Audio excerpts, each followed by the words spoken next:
Hey all, welcome to another edition of the R&B Deep Dive. I'm joined by my right-hand man, VJ Jode, and fast becoming a regular on this podcast now, Paul Soul Guru, both from London town. Guys, how you doing? Good. Thanks, yeah. Very hot. Yeah. Very hot. Melting, as I worn a summer shirt just to give us those vibes. Both from London town, guys. Hold on a minute. There's a bit of a delay here. That's because I've just got my YouTube up on another channel. Right. Yeah, it's a sweltering. Listen, I can't complain about the sun and summer though. It'll all be over in a week, so we might as well enjoy it. Exactly. No, all good though. And Paul, I thought you were in Hawaii, man, based on your shirt. That's right. I've just come over from the World Cup. I've just flown in, trying to fit in. Thought I'd give it that summery vibes, guys. Oh. Well, you'll just come back from jet setting, meeting people like John B and that Stevie, haven't you? Yeah. You know, my friend Neil there, who just called me. You know, he called me last week and said, "I've got tickets to go and see John B. Are we going?" I went, "Well, yeah, why not, mate?" So I mean, incredible performer. I didn't realize he was that good. It was like seeing the last generation of real R&B showmanship. You know, really does feel like that now. I mean, there was a few warm-up artists on one. There was one particular girl from Manchester, and I had a chat with her after, and I said, "That's, you know, you should have been watching that guy, learning from that guy, because you know." That kind of showmanship's dying out. This new generation that are coming through, I don't know if they've got it, Paul. You know what I mean? I really don't, but we shall see. Yeah, but John B was really good. And I will say, on Saturday on my YouTube channel, I've got footage of the gig. So I've done a little half-an-hour vlog of the gig, so you can all watch that. And he went back through like 10 albums, 30 years of his catalogue. So it's well worth a little dig and a watch. He's really underrated. I feel he's really underrated anyway. I really love John B. Yeah, that's what we were saying yesterday. Like he's got so many amazing songs, like so many, and he doesn't get the recognition I think he really deserves. You don't think he did have a few big hits, didn't he, in America? Yeah, but they were babyface, weren't they? Someone to Love. Yeah, he did do a few tracks from his first album, which was really. I'm surprised he went back that far, to be quite honest. Yeah. Did he do Don't Say and things like? Obviously, Don't Talk was massive on it, and then They Don't Know, the Tim and Bob thing. Have you not been to? I thought you'd have seen him live, Paul. No, I missed it. But I mean, when is he? Next Wednesday or something at Jazz Cafe, and I missed it again. I'm not going to be able to go again. So shame. Yeah, I'd love to see him. I think he's great. I saw him on those Cadillac Chronicles. Did you see him on that with Babyface in the front and John B in the back? Absolutely fantastic. And Babyface did a great job there, because I think he brought in Kenny G for one of the segments. He did. One of them had Kenny G in the back as well. That was amazing. And every time I closed my eyes. And there was another person he brought out as well. There was somebody else, the third person. I can't remember now. So good. Yeah. And Babyface he's still got it as well. Hi, NJS man. Tyrone, nice that you could join us today. Nice to talk to you earlier today. DJ all day as always. Jez, the Manchester connection. Hello. Yeah, he was there last night. Jez, big shout to Jez. He was at the gig last night. Jez, did you like the show, John B? And Lee, welcome. Nice to have West London represented on the podcast today. Dayu, DJ Soulchild from Basel in Switzerland. Hello, Dwayne, and of course, Last Exit to Brooklyn. Yeah, we got quite the regulars have joined us tonight. Before we get into the rules and regulations of what we're actually doing tonight, I just want to get into kind of a little history of because we're talking about unreleased albums, mainly from the 90s. I mean, there might be some bits from the 80s. There's quite a bit from the early 2000s as well. But where did you guys specifically learn about this whole world of unreleased? Because I got on it pretty late. I didn't kind of. It took me, you know, in 1991, I didn't understand what a promo was. Someone had to explain to me what a promotional 12-inch was. So by the mid-90s, and I'm seeing certain people get albums, radio DJs playing albums that were never going to come out, and they got these copies. That's when I was learning about it then. But for you guys, how was that for you guys back then? What was your kind of history of that? Paul, you go first. Oh, me go first. Right. So my history is through radio listening. So there were 3 major people I used to listen to, which was Steve Jervier, and that was, so when you have Matt White and all those guys on there. Steve Wren, he had a brilliant show in the evenings, and Jigs. And you have your D90 cassette ready, and what you'd be doing is you'd be loving the tracks that they'd be playing, you'd be recording them, and they'd be saying, oh, I'm playing this off of tape, forthcoming tape, or I'm playing it off a forthcoming CD. And for all intents and purposes, you believe they were all coming out. You had no reason to believe that they weren't, because at that point, they weren't actually plugging them as, oh, this is never coming out, this is never coming out. So you were constantly chasing these nuggets. So for Steve Wren, it was Horace Brown. He had the Horace Brown album, and he was playing tracks off that were just like killing me.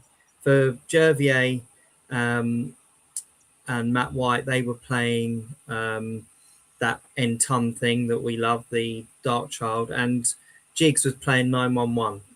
And I must have recorded like 10 tapes with like one track. Wow. Of, you know, every time I played a different track, and I put them all together on one tape. So that was like me having the track.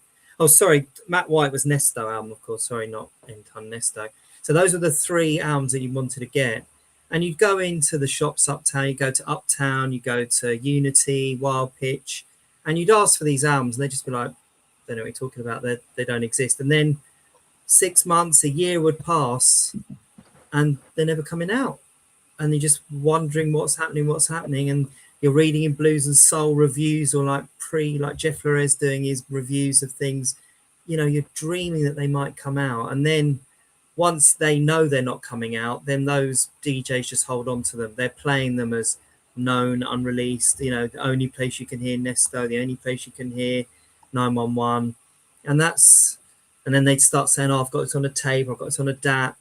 And that was my first introduction to it. But it was actually never, you know, you never actually got these albums back then for at least 20 odd years. So you chased, but it was all just a dream. You were so lucky to be hearing that on the radio back then, Paul, especially down there, because there was nobody. All the tapes in the loft, as Vij knows, from when I pulled out Nesto, and without me pulling out Nesto N-Ton and having those tapes taking us back to 93, we literally would not even know these things existed. And I used to like meticulously log them all up, date order. So yeah, that's the craziness of my love for these unreleased things. What about you? Do you think them guys were being sent them tapes exclusively from the artists or the labels? What do you think was going on?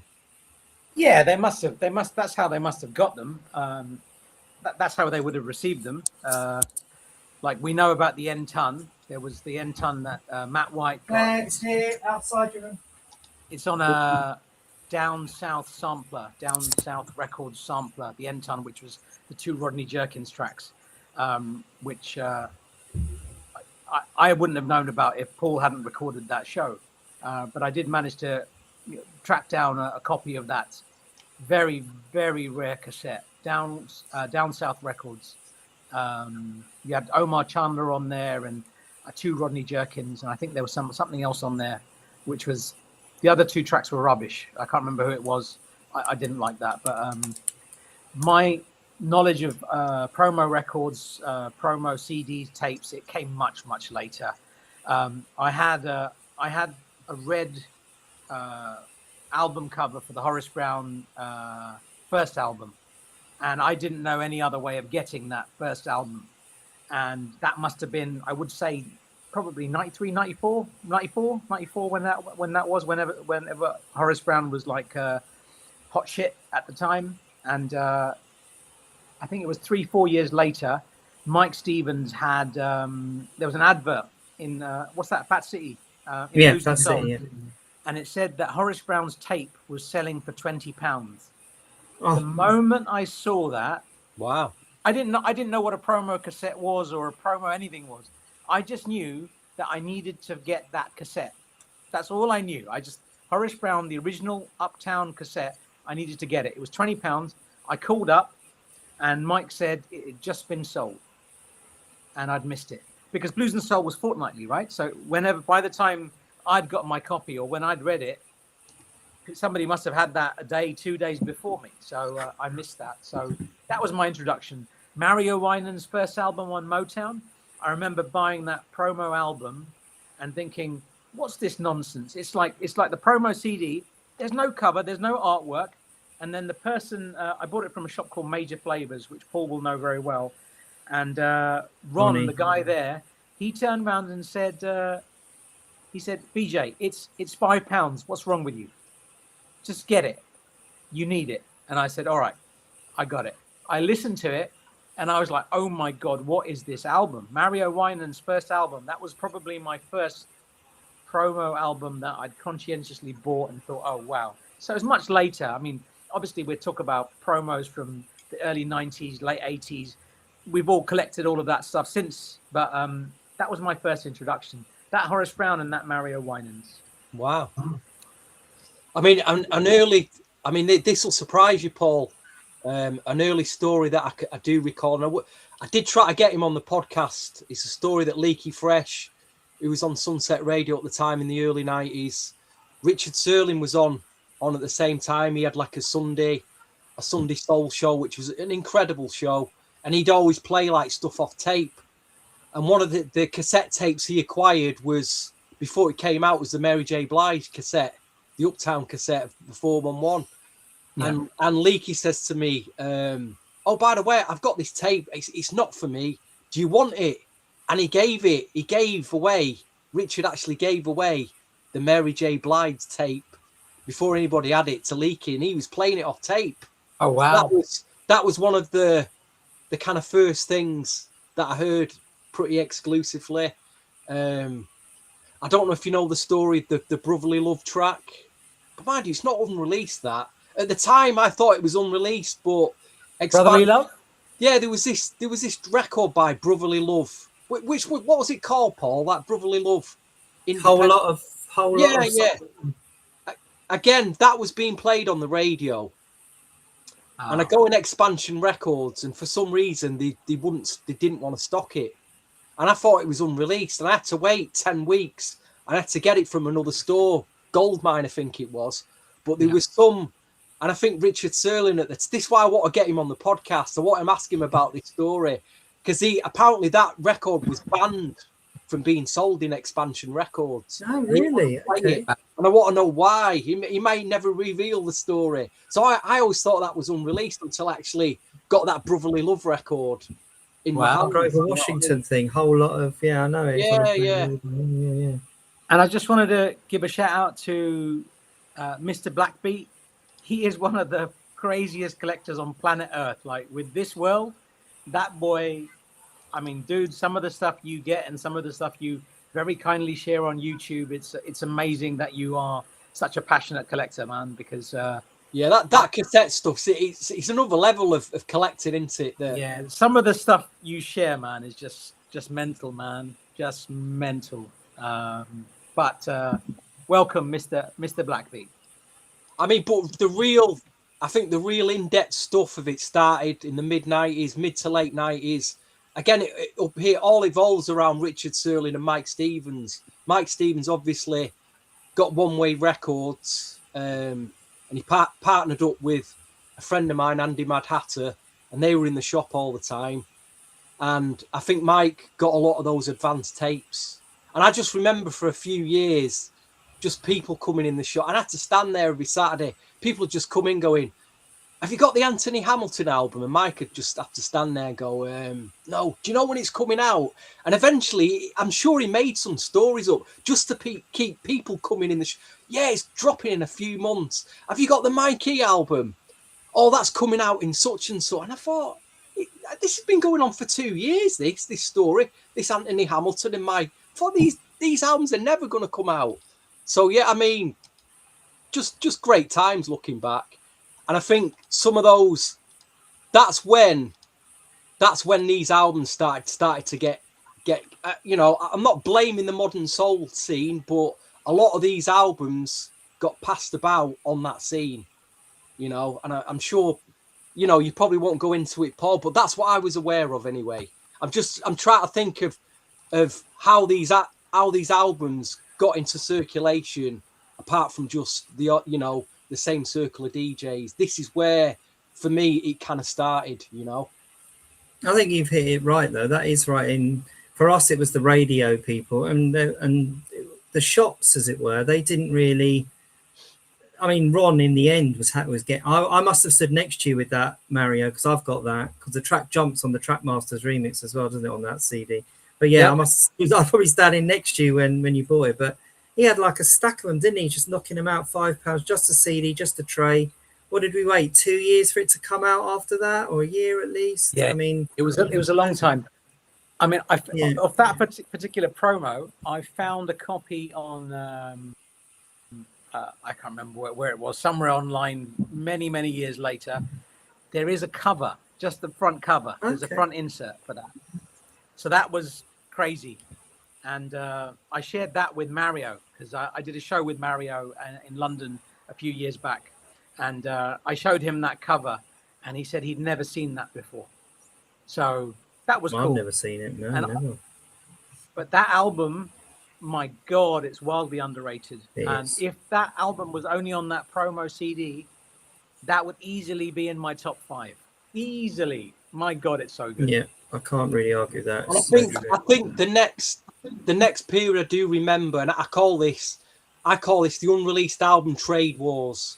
And I'm going to go forward another 20 years. And I think the NGS3 forum, when it was around, I think just after that, there was you could have like a European Cup of people who, Germans, French, Italians, English, all this trade war that was going around at the time, and these albums just being, you know, they just came on the market. I think some of the DJs were selling their copies off. Maybe they'd had enough. I don't know. They just wanted the money. And I think then that was the period where a lot of these just leaked. I'm sure you guys remember that period. It was quite a fruitful period if you was there around that period. And dare I say it, we might be opening it all up again. I don't know with what we're doing, but we've got to be careful. Yeah. We've got to be very careful. Yeah.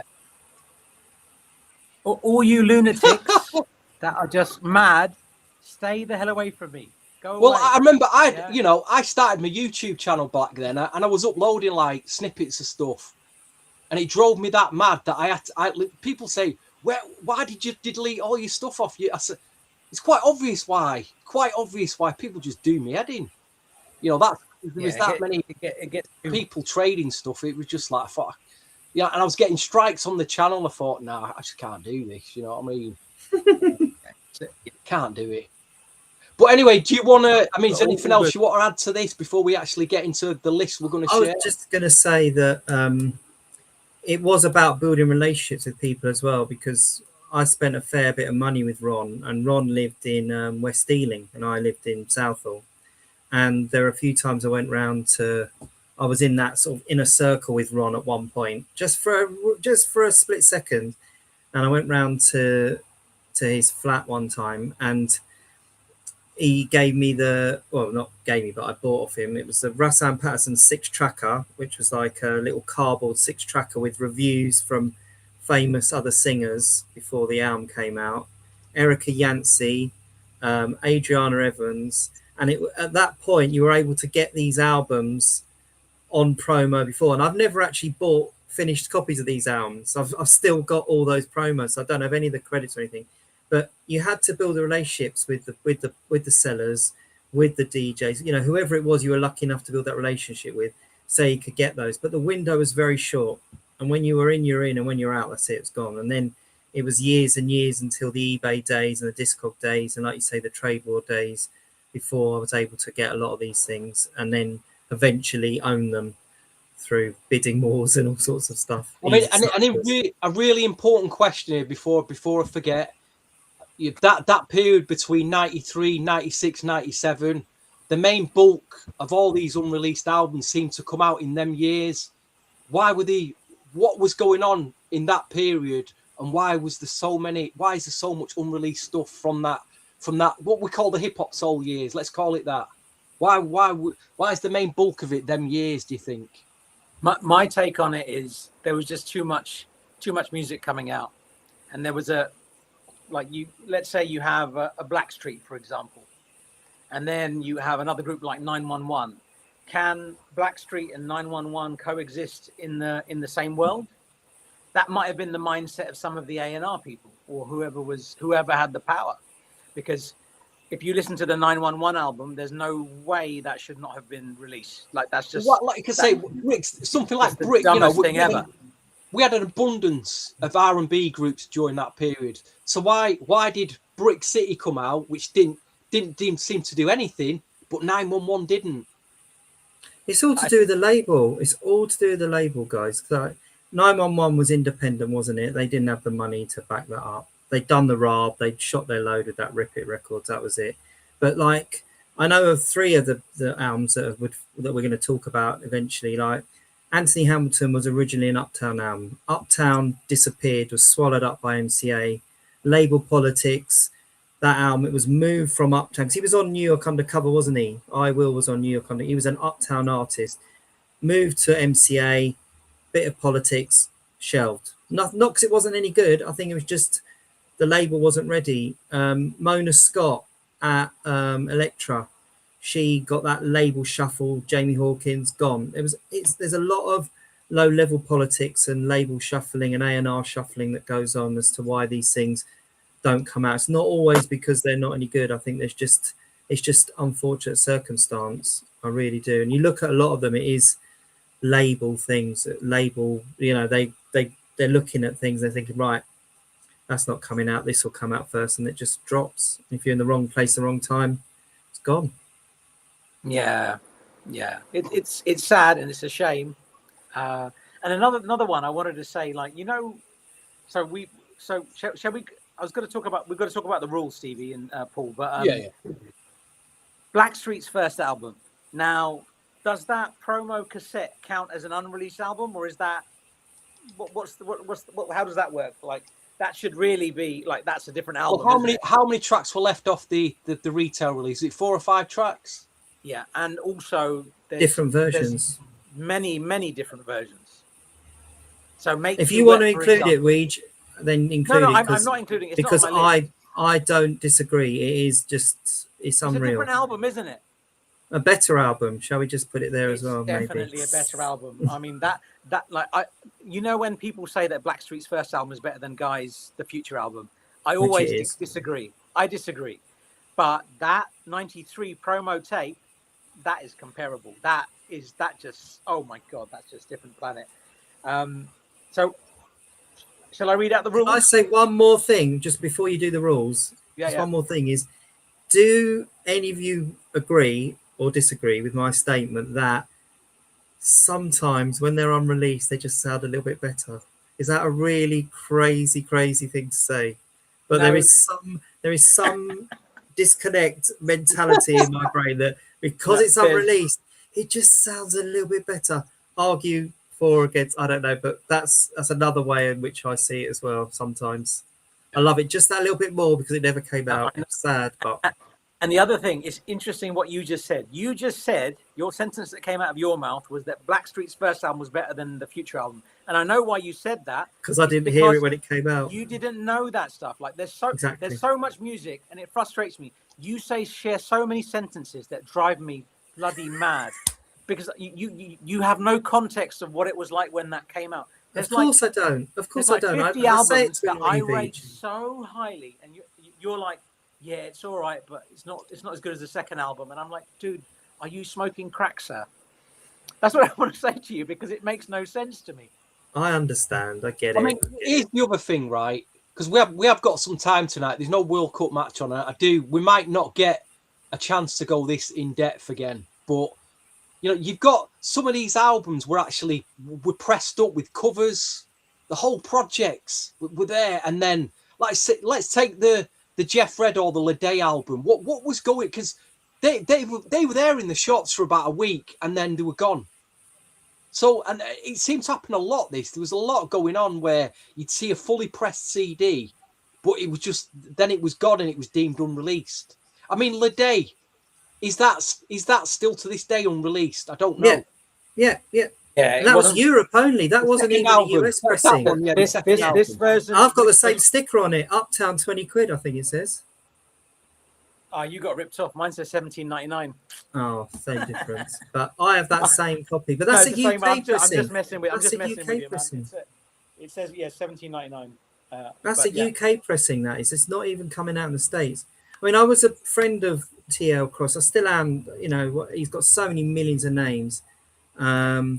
But yeah, that album just didn't fit at the time, and Motown were going through crazy restructuring. I mean, if we really wanted to go deep on just doing a podcast on Motown 96, whatever it's on, half of that, 3/4 of that stuff didn't come out. There's a Whitehead Brothers album didn't come out. There's a Carl Riddick album didn't come out. There is Ronnie Martin out. There's every one of those artists had an album that just basically did not come out.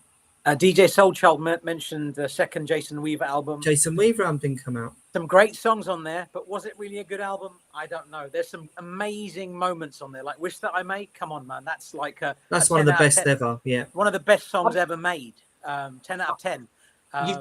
You've just said something really interesting there, Paul. Because if you take these two eras of music, I'm talking these are two boom eras for R&B, late 80s, early 90s.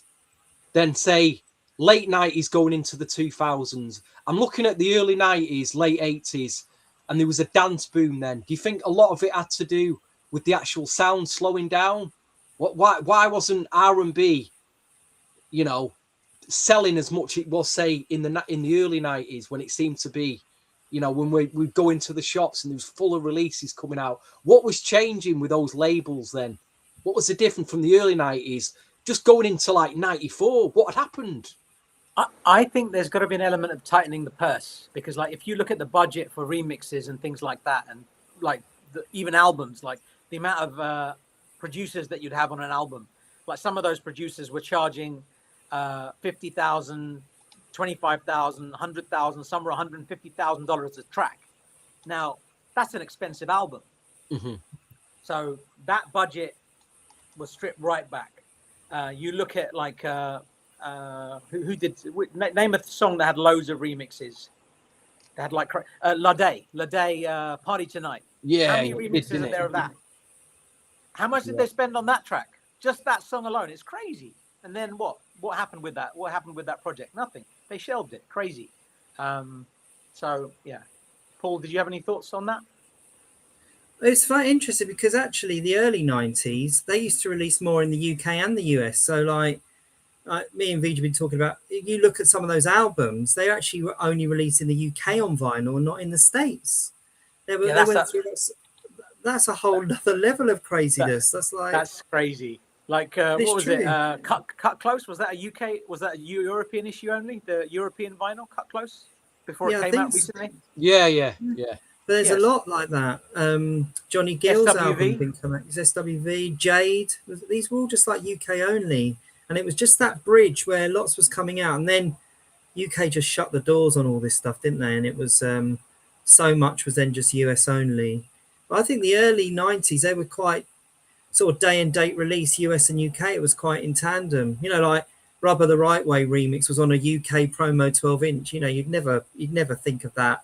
3 or 4 years later, that was certainly not happening unless you had aficionados like Matt White pushing them out like Thank You, or, actually that's their love of getting these things out. Like because of Matt White, we obviously got the unreleased Motown Horace Brown, like Lady, and, those tracks that were only on Enjoy, that were only on, and I'm sure that's down to the dedication, the love of those DJs wanting that music out, and they had the license to do it. I mean, Who would think there'd be an extra track on a European CD? You know, it's unheard of. Yeah, you're right. I remember, those little intricacies, you know what I mean? Or a Jap CD with a bonus track on. That would be a great podcast. Jap bonus tracks. Oh my Oh god! my god, that would be a mental one. I just wanted to say to NJS man, I have every confidence that Born in August will come up in conversation somewhere. So don't worry about that. Also, I believe that Lade was one of those that was issued and then withdrawn. So with this one, we're talking about this one. That's a fully pressed CD. It doesn't say promotional use only or anything like that. So they pressed this and then they've withdrawn it. So that's what we mean by that's unreleased as well, because it's not readily available. You couldn't pick it up in your Sam Goodies or R Price, or depending on which country you're in. So that wasn't possible. And also wanted to give a shout out to Kev, the chef. If you guys don't know, he does some incredible remixes. He's done loads for intro and lots of amazing stuff. But lovely to have you here, Kev, the chef, as well. And somebody mentioned Dean Phil, another great album. What was that? Forgot about that. Like, yeah. Anyway, on, can you anyone who's watching, please smash the like button. If you hit that like button, I promise the YouTube algorithm will push it out a bit more. We'll get some more viewers. We've had a whole bunch of people join us. Benson's, good evening, sir. Thanks for the super chat. DJ all day. NJS man. I think we don't want to leave anybody out. Mr. Juju's here. Deu's here. Tyrone's here.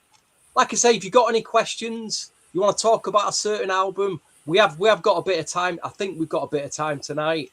Dwayne, shout out to Dwayne. Shout out to David Yardin. Haven't heard that name in a long time. Little Soul 73. Yeah, shout out to everybody. Yeah. And right. VJ, you made the rules up for this. What rules are we abiding by, sir? Okay. So the rules for this top. So we have a top 12. So me, Stevie, and Paul have our top 12 unreleased albums. These are the rules. Yeah. So any album that was unreleased but had a promo CD, a cassette, or a vinyl can be counted. So if there's a physical copy on cassette, CD, or vinyl, that is eligible for this list. If an album was pulled after being shipped out, a good example is Lade. Jeff Red's another good example. Shipped out 1,000 copies apparently, and then withdrawn. 1,000 copies only to the UK. That counts as an unreleased album because it wasn't available. And the third and final rule is if it was released 10, 20 years or however long after the fact, we can include it if we want to. So an example of that might be 911, for example. That's it. The three rules, nothing else. I mean, the great rules is what you've done is we've managed to get all the albums we really wanted to talk about with these fantastic rules, VJ. We've twisted the rules so that they make it they fit just enough so that we can put whatever we want. It's like the ref yesterday in the Argentina game. Yeah. We are the referees at for the Argentina game. Yeah, we're like Donald Trump. Make it happen. Make it happen. Make that thing go away. Make that thing go away. Red card? What's a red card? Forget about it. We should have made a little special clause for the Blackstreet First album because that would have been probably one that should be in this alternative version of the album. Say that's an alternative version. So that won't be in any of our lists, unfortunately. But I think all three of us would probably agree that would probably be very, very high in our lists. So that's that. So what's not included, Vij? You were saying you had your little addendum at the end of what's not included. So it couldn't be a DAT or a MP3. What were you saying? Sorry, what's that? You had little things that it doesn't include DATs that just existed with handwriting on, or you MP3s. Can't include DATs. Yeah, you can't include reel-to-reels. It has to be an issued copy or something that was pulled and then released later. Like 911 is a good example. That was only on a DAT, but that was issued many years later. What did Last Exit to Brooklyn say? Jeff read, I also picked up a copy from our price in High Street, Kensington, where I lived at the time. I picked it up and I returned it for some reason. I didn't like the album at the time for some reason. And I like, you only had a limited budget at the time. So I couldn't afford £16 on an album that I didn't absolutely love. So I returned it. But the point is, those albums were shipped out from the US, 1,000 copies to the UK, and then they were withdrawn and asked to be resent. So the few people that got a copy, that counts as an unreleased album based on these wonderful rules that allow us to put everything that we want to put into this list. It is some, again, these are real geeky questions. I know what gets this list, but you were saying before, like you feel like when you get this unreleased album, because it's unreleased, you feel it sounds that much better. Do you treat, say you actually own the actual, either the tape, cassette or vinyl of that unreleased album, do you treat it, and I've got to bring this up, guys, because like I say, a lot of these albums did get shared. So we have, you know, they've been shared. You don't have to say how they got shared or whatever, but do you treat an album that's been shared, that you acquired through a trade or whatever, differently to, do you feel if let's just say someone trades you an album or gives you something, do you treat that differently? Do you feel you own that? No. As opposed to the actual thing that you've got in your hand that you own? No. No. Do you listen to it more? I put them away and not listen to him because I just don't think, I don't own. I'm grateful to have it, but you know, it's like, it's a strange. Again, it's so geeky, isn't it? It's like I'm almost like, shouldn't really have this, and I put it away in a file, locked it away, and just not listened to it. It's crazy, isn't it? I think those files like that, it's like you know, you play a game like Sonic, and then somebody gives you a cheat code. Yeah. It's a cheat code. Yeah. You didn't clock that game, dude. You got the cheat code and you got the album. That's how you got that. That's not the same. Like if you've got a copy of Born in August and you're holding it in your hand and it's your copy, that feels very, very different. You know what I mean? Mm-hmm. Then if you're somebody like Paul, you've got a sealed copy, and then you're like, damn you, man. You got a sealed copy. He's got one up on me then, hasn't he, on that one? So that's what I mean. It's like a cheat code. So a file like that is a cheat code, and it's not the same. Definitely not the same. No, I just don't. Yeah, it's just, I'm exactly the same. I love the fact that I've got the music and I can hear it and I appreciate it. But of course, as a collector, I don't own it, and it's a failure until I do. Okay, with that in mind, then both your top 12s. Do you own physical copies of everything in your top 12s? Because we'll say I don't. I'll put my hand up. I own some of them. I do own some of them, but you know, I think the ones that I put in, I'm really, really excited about, that I don't own physical copies of. Look, this is music that we know, and like obviously some of these. I'm being very transparent tonight with the viewers, being very, very as transparent as we can be. This, and NJS man, Born in August was on a cassette. It was on a promo cassette, so that is the format it was issued on. So that counts as an unreleased album. The fact that somebody's uploaded it, that doesn't mean anything. The fact that April is on the remix and the original version is available on CD and vinyl, that's irrelevant. The fact that Baby is available on that compilation. One leg up on the competition. One leg up on the competition, the clean version or the explicit version, 2 cassettes, 2 different CDs of that, it's irrelevant. That album in that format, all of those songs was never released except on that promo cassette. So that definitely counts for these rules. And Mr. Blackbeat said, what did you say? You said, let's be honest, sometimes there is a reason why some stuff is unreleased because it's simply not good enough. 100% agree with that, because some of it's whack. You listen to it and you think, people are going on about how amazing an album is. I'm not going to name any projects, but people like love a project. And I'm like, nah, man, that is not the one, man. It's just, you like it because it's unreleased. That's what your head says. Like, it's like what you said, Paul. Is an album better because it's unreleased? So that's that wiring in our heads that think, oh, it's unreleased, it sounds better. It doesn't, though, does it? Can you say that like an album like Anthony Hamilton's Ecstasy is better than, let's say, Blackstreet's 1994 album? Can you say that as a matter of fact? because it's unreleased. It's an amazing album.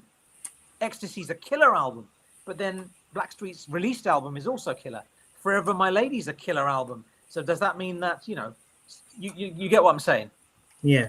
All right. I mean, I base my list on, because it's very hard. I base my list on albums that I just listen to the most.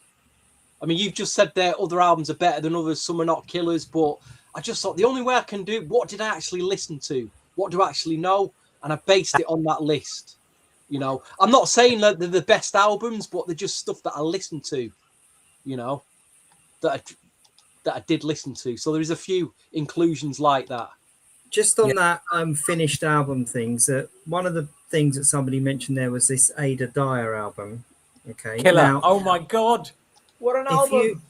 If you look what they did, because they weren't due to be released, they just punched through the barcode and then they were then cutouts.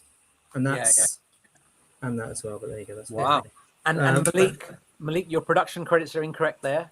Vision Pretty Lady was not produced by Teddy Riley and Trackmasters. It was produced by Teddy Riley and Alex Riesborg. But again, that is a brilliant song. But you can't include that because was never issued on anything. No, that doesn't count. No, exactly. Right. What happens when you find out afterwards that something was released? Like, you don't know that something exists, and then all of a sudden you're like, oh, it was on a promo. Like, an example of that is the Formula album. I didn't think there was an issue of that, and then all of a sudden on Discogs, I'm looking at a cassette, and it's like a red promo cassette. I believe one of our members in here has it. No names mentioned, but they have that cassette, and it's a promo cassette of the Formula album. I'm like, what? Where did that come from? Yeah, that's crazy. So sometimes we find out something in 2026 that we didn't know about in 1992. I don't know. Do you think there's still stuff to be discovered as well, or is that a silly question? Yeah, tons. Oh my God. Every day, man. Yesterday. But we won't ever see it. It's disappearing more and more. Oh my God. Yesterday, this killed me. Like, I love Prince. I love Prince. And I'm a big fan of the system. I had heard a version yesterday for the first time in my life. Yeah. So what date is it today? Yesterday, Prince's version of You Are In My System. Prince's version of You Are In My System. Are you kidding me? What is that, man? I'm dead. I can't believe that even exists. So do you think there's still some unreleased albums from the 90s that we still don't know about? Of course there is, man. Like, you got some people in this group right now, some people that are here, they found something like by Joseph Stonestreet. Like, they have that. And I'm thinking, where did that come from? Joseph Stonestreet, a solo album by him. That's crazy. I mean, that Whitehead Brothers album from Motown days, can you imagine the second one? So there is, I didn't even know there was a second one, Paul. Didn't even know that. Well, Matt White mentioned it once upon a time that he had the DAT or the tape for it, the DAT for it, because when he was working for Motown and all those times, But all those groups, Carol Riddick's album, if you hear these things, they're incredible, and it's like they all exist, but whether we'll ever be fortunate enough to even hear them. I'm not even at the moment, not even dreaming of owning these things as in physical copies. I just want to have some way of hearing them now. I've gone past those days, I think, to be honest. We just want the cheat codes, man. Yeah, I just want the cheat now. I've had enough.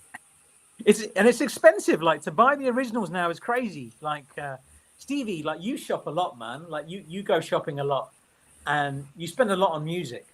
But if you look at the price of some of these things, it's crazy, man. It's like some of these are the same as the mortgage for a month. You know what I mean? Like, some items cost a lot of money. Yeah. And they don't come up very often either. They're literally, it is like hen's teeth, in it. They come up once and they're either sold within a circle, but you don't go on eBay anymore and just see, random. Oh, you do. Anthony Hamilton albums. Zach nearly got it, didn't he? So close. But you don't really see it very often. You really don't. I mean, the current market with certain shipping and extra taxes on top, has it just gone too much now, do you think? Yeah. It's killed it. Yeah. I think it's killed it. Yeah. Wow. All good. So shall we start? So hopefully everybody understands the rules. We're just so excited tonight, guys. We're not even, 44 minutes in. We've not even started the list yet. We don't even know what list. What about. list. We're just talking. Like, we wish. You know what would be great if there was a way that everybody that's in this group right now could join this podcast. All of us, and just have That'd be a long night. No, we'd be talking all night, but that would be so exciting, man. Just because I know all of you are so many of you are so passionate about all of this stuff. So it's all good. It's all love. So once again, just to reiterate, any album that had a promo CD or cassette or vinyl that was not released can be included. An album that was pulled after it being sent out, like Jeff Red, like Lade, would be a good example. And also, if it was released 5, 10, 20, 30 years after the fact and was never released at the time, that can be included. And no DATs, no files, no MP3s, WAV files, any of that stuff doesn't work. So with that said, let's begin the lists. And I just want to say respectfully, just for me personally, if I reveal anything tonight, please respectfully, I don't want the stress. Please don't DM me about it. Just be grateful you're hearing it. That's all I'm going to say on that. I don't know about these two guys, but I just same. We just don't need the stress. We're too old, man. Yeah, we man. just want peace of mind. Yeah, we love the music. let's enjoy talking about the music, have a conversation, and just be cool, man. It's all good. And I don't. Yeah. Anyway, I'll leave it at that. Respectfully. What a great little term that is. Respectfully. Respectfully, yeah. There were some weird boots I wanted to share just quickly, if I can. These are just boots, yes. I'm just going to show these quickly, yeah. So this is D'Angelo, James River. There's some amazing stuff on here. I don't know if you guys know this. It's a boot. Wow. Never seen it. This is like an unreleased D'Angelo album. There was this one, Black Coffee, another boot. That does exist. That does exist on a. These exist. These exist. A few people mentioned this in their list. Athena Cage. Wow. Yeah. Forgot about that. Yeah. I don't listen to any of these albums, by the ones I'm picking up. Apart from D'Angelo, I don't listen to any of it. I couldn't. Hard to Get by Black Coffee, produced by All Stars. Absolute brilliant. Absolutely. See, when you say that, now I feel like I've got to listen to that again. You have to. It ranks with anything All Star did. Hard to Get. Okay. Absolutely does. Signature, One Voice. I've got the original of that. Yeah. And the lead track on it is produced by Jamie Hawkins. What was the connection with? Is there a Destiny's Child track on that? The dad was the manager. Beyonce's on it. Matthew Knowles is the producer, but there's a Jamie Hawkins track on there. It's absolutely brilliant. Absolutely brilliant. All right, this is an interesting one. Oh, Mark that's Middleton. the Mark Middleton thing. What was that all about? I'm not sure. Produced by Ralph B. Stacey, Damon Thomas, and Presidential Campaign, Jared Harmon, and Keith Wilkins. I have never listened to this album in its entirety. It's not for me. DG Private Party. Yes, I was going to say. I bet you say DG next. Yeah. Yeah. This is actually not a bad album at all. Keystone. Oof. I listened to that for years. Yeah. Was it good, that? Was it any good, that? I just haven't listened to it. It wasn't bad. It wasn't bad. There's early Neptunes on there, isn't there? Isn't there an early Neptunes track on there? Is that right? Yeah, I believe so. I don't have the credits, man. It is one. I bet nobody's got this in the list, but it's a real, and I just remembered it tonight. It's a really good one, but I bet nobody's got it in the lists. K-Ball. How is it? K-Ball. Yeah, I've got it. Yeah. I've got it here. Yeah, I love it. On the weekend. What? And I forgot all about this. Those two Rodney Jerkins I've got tracks, that right? as an Oh original. my gosh! I need to listen to some of this stuff, guys. Seriously. Yeah, Just track check it out, 15, yeah. VJ. Track 15, The Day the Earth Stood Still. That's Neptunes, early Neptunes on Keystone. Really? What? Mm-hmm. Yeah. See, that's why we have these conversations, so we learn stuff. It's great. I didn't know that, man. It's a great track. Another weird one was this Danny Boy Advance. It's different from the one that was released. Yeah, that's cool. A lot of people voted for this. I mean, I got a lot of lists through. So when we do the final list later tonight, Ramsey, not my bag, I'll admit. I don't listen to it. I don't like it. Tenderoni? Never heard of that. No. That's definitely a Walrus bargain bin job, that one. No, pull that Tenderoni up again. I'm sure that's been. Yeah, I kind of remember. I think it's been leaked on some blogs or something. I'm sure it has. It's a Yab Yum thing, isn't it? Yeah, yeah.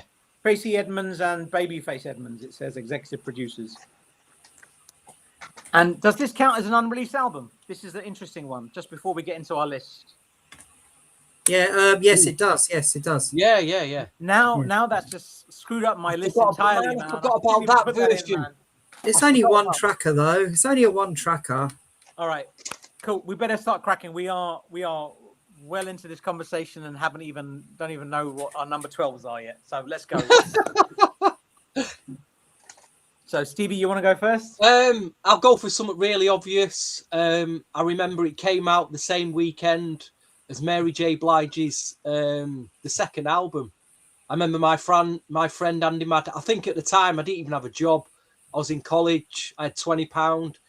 He said, "Yeah, Steve, Mary J." He had the Mary J. Blige CD in his hand, and he had the Jeff Red on the down low. And we didn't realise. I know. I'm sure he said to me that weekend. He said, "Steve, I think you should." I said, "Which one should I get?" And he went, "Get the Jeff Red because I think they've just pulled it, Steve." Because what do you mean they've just pulled it? I think it might not be there next week. This album, and he was right. It was gone. He was so lucky to get that copy that weekend in Manchester. The following weekend, nobody could get it. So, and obviously years later, I did get a proper copy of it. So, I mean, is it a good album? I do. It's not a killer album. I can listen to it from start to finish. It's got some great singles on it.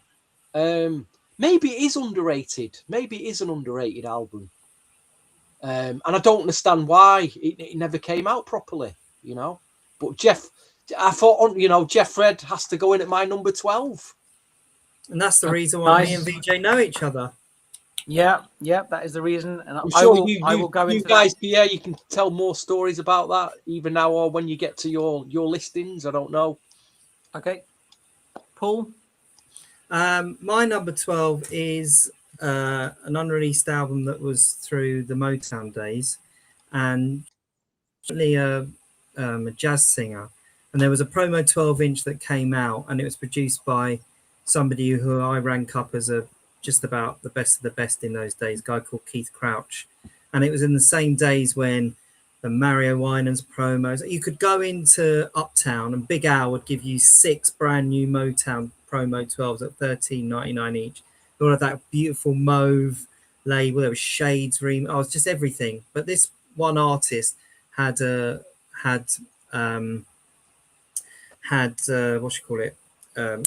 12-inch.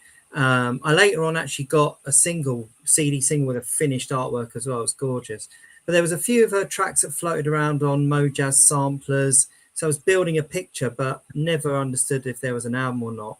And believe it or not, she came on Facebook, I think it was. And I just wrote out to her and I said, did this album ever exist? And she's like, "Oh, I've got a wardrobe full of them. Just give me your address and I'll whack one in the post." And her name is Ronnie Martin. And the story of her heart is just a stellar, like original sort of neo soul, just post those days. But this is from her wardrobe full of them that she couldn't get rid of. But yeah, I really cherish that. And a few tracks have sneaked out since. I think Expansion put one out on a compilation. Jeff Bingham put one out. But yeah, that one for me is I'm finding it impossible to do. But if I'm going to do anything, I'm going to put that at number 12. What year was that? 97, 98, okay. 7. So that was the offshoot from Motown, wasn't it? That Mojazz, which you were talking about. You could do a whole podcast on. We might have to do that. Motown and Mojazz from the mid-90s period. Yeah, that 96 it's on when Horace Brown's turning his back on that brilliant picture from I don't know if you've ever seen it. Have you ever seen that advert in do you know the one I mean, Vij? The advert that was in, I will find it, but the Billboard. So it's Horace Brown sitting on a chair with a cigar. Yeah, and he's turning around. He said, "Motown, it's on," and it's like Andre Harrell from Uptown to Motown. Yeah, amazing, absolutely brilliant.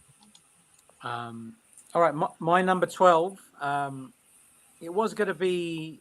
I was going to share Otis and Shug. We Can Do Whatever, which was on a cassette promo, CD promo, and had a few dats knocking about. at the time. I've got the Dat, yeah. It That's was got really. an unreleased track on it. What's the track? Was it good? I don't know. It says I've got the Dat, and it's got an unreleased track. But I haven't got a Dat player to do. You haven't got a with. DAT player. You got the unreleased track, but no DAT player. No, fair enough. Otis and Shug was going to be my number 12, but I'm going to go with Born in August. I think that album is wildly underrated, and Daryl Pearson, oh my God, that perfectly showcases his talent. Even just mentioning the singles, Baby and April, done. There's what's that big song on there? Paul, you'll know it. What's that other song? Baby something or other. Yeah, there's a couple of killers on there. Yeah. That is my number 12, Born in August.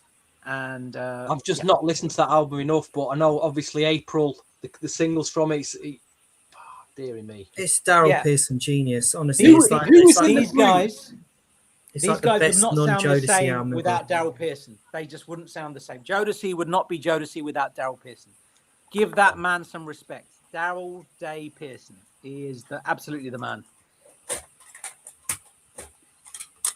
Yeah, that Jamisha, actually, I was thinking about that because there's some very, very, very good tracks on Jamisha. And there's a few of that on that ilk, but yeah, just Chad Elliott, yeah. another person that worked very closely with Devontae. He did. Let's go through the motions. Stevie? One that I acquired out of One Way Records, another obvious one, as we were talking about earlier, Leday, which I've kind of moved. This was at number 9. I've moved it back because I remembered something else that a holy grail that I had to put in my top 10. But I remember seeing this like on the CD rack going in One Way. It was on like the new release CD racks, and unbeknown, I didn't even know it was. Again, it would be the Jeff Red fate of you buy it 1 week and then you're never going to see it. You're never going to see it again. And I think it was a bit more expensive. I think this was about £19 this to buy. I'm thinking, why is this £19? And they're all, and I think Mike was like, just buy it, Steve, because he said, I've got like 20 copies. Once they're gone, mate, you're not going to see this album again physically. So please just buy it. And I just did. When Baby I is just one of Oh Eddie my F's God, finest. Eddie F. What a killer. It should be in the top 10. That really should be in the top 10. It's a good album. That it's a good album. It's an amazing album. Our good mate Zach, who designs the flyers for all of our podcasts, that Leday album the first Leday album is in his top 10. The Moment, and that's a killer album too, man. He was 14 when that album was made. 14. Wow. Yeah. And NJS Man, Slipping Away by Born in August is a killer. Oh, what a tune, man. Slipping Away is killer. I love that. Yes, we're at number 11 anyway, Paul. So I've gone a little bit left field again. And this, I think I told this story in the last podcast about how I was shopping in a record shop down St. Mark's Place. I'd gone through the whole racks, picked out all the stuff, and I had just a finite amount of dollars. And then I got to the front, I put everything back, and then she said, "Oh, you do know it was buy one, get one free day today." And I was like, no. But luckily, I was able to pick this album out. Now, I picked this album out purely just on spec because it hadn't actually been played much. I just knew of the guy as a producer. And little did I know that it was just going to be an absolutely incredible album. I ended up getting 2 copies that day, which is absolutely mental. But one was on a finished one and one was on like a CDR one. But it's an artist called Malik Pendleton. And that album is just getting a clap. He's getting a clap here, Paul. He's getting a clap. 5 stars. You're all getting claps for everything you say. They're all amazing albums, man. But Little Brother, Little Sister, the duet with Mary J. Blige before he'd done stuff with her. I mean, the guy's a genius, and he was a friend of mine on the old what was the thing? Not Napster. What? MySpace. He's my friend on MySpace, and that Figure 8 track that was around was through me and that.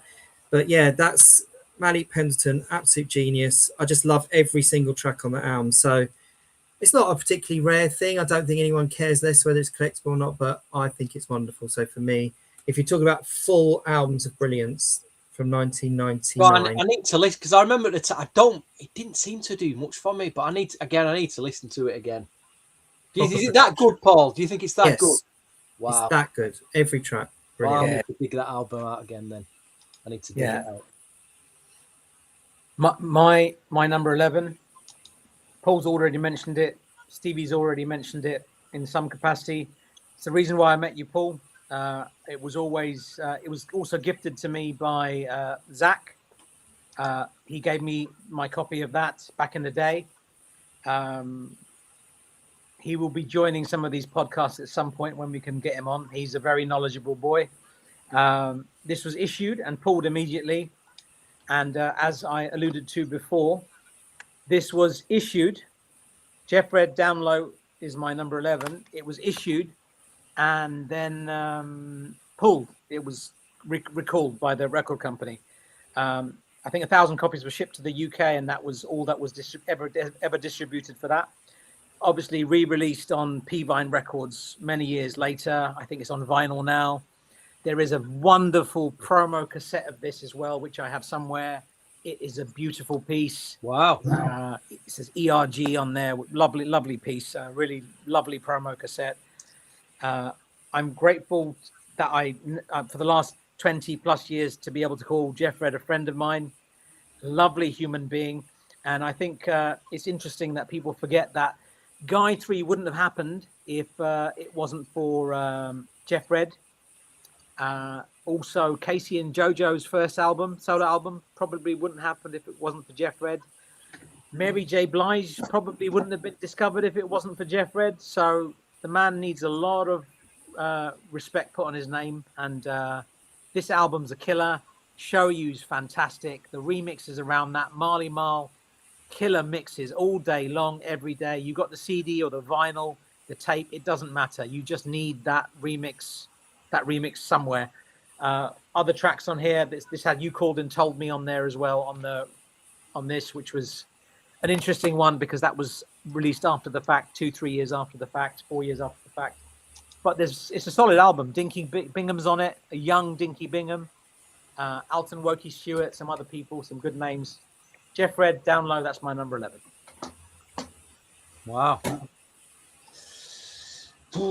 I thought my number 10, I thought long and hard about including this because I'll be really honest, I've only acquired it in the last year and I knew nothing about it.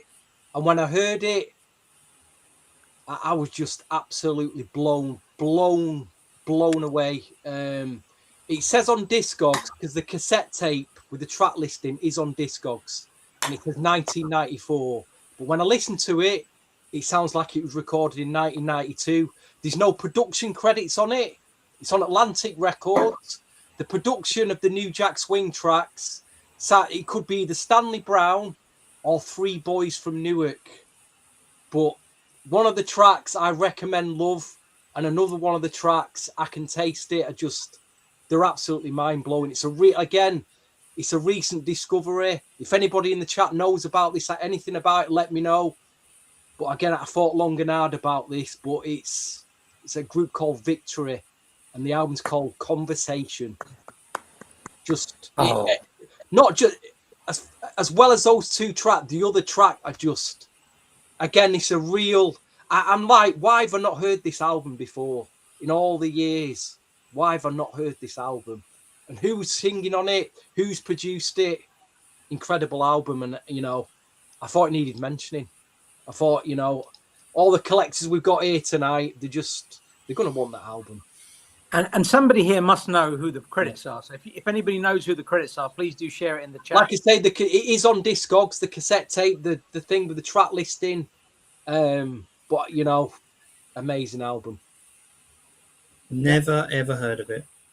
That's the first time I've ever heard of it. This one again, it's very recent, Paul. Last year I've acquired it. That's all I will say. Very lucky. Yeah, dude, Paul, it's up your street. Let's just say that. Okay. I'll leave it at that as well. Yeah. All right. Who's next? Paul. Me. Okay, number 10. I don't own it, but my little brag story on it was that I met the producer through Napster. So remember old Napster, and I had I was sharing the single off Napster, and this guy said, "Oh, I know the guy that made this. Let me get him on Napster." And he got in touch, and I flew over to New York in about '99, and I was lucky enough to go to. This is a real brag story. I was lucky enough to go to his studios, and he played me. I said, "Oh, you haven't heard of this?" Because that was why we met. And he goes, and he played me the full album, and he said, "Oh, the lead singer is a young Carl Thomas," and I had a production group because there was Oscar was the female version of it, and their album came out. Do you remember what was it called? Spotlights on Oscar. Do you remember that? Spotlight, So Oscar was the female version, and this group, the Formula. So I've got the CD single anyway. The Formula was the male version, and I mean, for its day, for that sort of crossover between hip hop, soul, swing beat, there's enough on there, but it just has so much power to me because I heard it at that point, no one ever having spoken about it, and all I ever knew that was Pass It Over. So, and then Moonlighting, of course, was big in Manchester, wasn't it? Because it was on that sampler. But for me, that album, I don't own that cassette. It wouldn't have been in this list because I'd heard it until I saw the picture of that red tape. Then I put it in it. So for me, the Formula album is at number 10. Just iconic. Ooh. Very nice. A big very, heavy very one nice. there from Paul. A big heavy one. Tough one. And I know DJ Soulchild says it's rubbish, but honestly, I think it has to be. Well, Moonlighting's an incredible track. Moonlighting is fantastic, and incredible track. Troy Taylor, Charles Farrar. Although Charles Farrar didn't actually do anything, it was all Troy Taylor. Is there something on it that was covered by somebody else later on? I can't remember, Paul. Is there any tracks? Might have been, not to my knowledge. Okay. My number 10, I'll just keep it simple, had a song featured on The Nutty Professor called Come Around. There's a sampler called Def Jam 96, which has the Soul Convention track, which is killer. But my number 10, definitely worth a peek. Dose of Soul. Ooh. Killer tracks on there. Got the blue one. Wow. That's nice. With the Is that blue different? Is the blue different? I've got 16 tracks on here, 9 and 7. Yeah, 9 and 7. The track Wonderful that you're talking about, the Morales and Rooney track, that was also recorded by Jamisha. So that on that Jamisha album, Wonderful, so it didn't come out twice. Didn't come out on Dose of Soul, didn't come out on there either. But yeah. Right. So that's Jamisha's version of Wonderful? That's the same track? Exactly the same, just with her vocals on the top. Yeah. All right. What's your number 9? So, explain that a bit. Who produced that album? Do we know? It wasn't all Morales and Rooney, but they had something to do with it, didn't they? It was a bit of a mix of Def Jam people. Yeah, that one track I know is Soul Convention. That's the one. And Come Around was Soul Convention, wasn't it? Because what I can't remember when Come Around came out, I don't remember anyone try to acquire the album or there was talk of the album. It seemed to appear later on, many years later. Was there copies around in the 90s? I don't know. Yeah, there were, but it never came across my thing. But having spoke to people like Mike and that, they were all over tracks off the. This came from, forgotten who I bought this off now, but yeah, it's just so nice to own it. I don't think I've played it more than once, if I'm absolutely brutally honest. But it's one of those holy grails you've just got to have. If you've got to have the list of 90s unreleased album, Dose of Soul's got to be on it. It was on mine. That's probably about number 16 on my list, I think. 22 on my list it was, number 22. 22? 22 it was on my list. BJ's going in, he's just opened his secret vault there. I could just hear him, he's opened the door there, secret vault. No, there's no secret vault. I'm closing the door. The bloody the flies are coming in, man. Well, you don't want that to happen. So what number are we on now? Number 9. Number 9, yeah. Right, again, it would have been the Leday album. I've made a very late change because I just remembered somewhere. I remembered a New Jack Swing, Holy Grail. That was like, oh my, I've got to put that in it. If you can think of when Teddy split with Gene, and that when Teddy got hold of, well, not Teddy, but Gene worked with Basic Black. There was a spate of stuff came out in Atlanta There was the Basic Black. There was the Mind album, which all blew us all away. There was tracks with Letitia. There was some ARB. ARB, yeah, there was that. So I thought that was it. I thought that was it until years and years later, this gospel act suddenly started being shared. And it had that basic, it sounds like a Basic Black gospel album.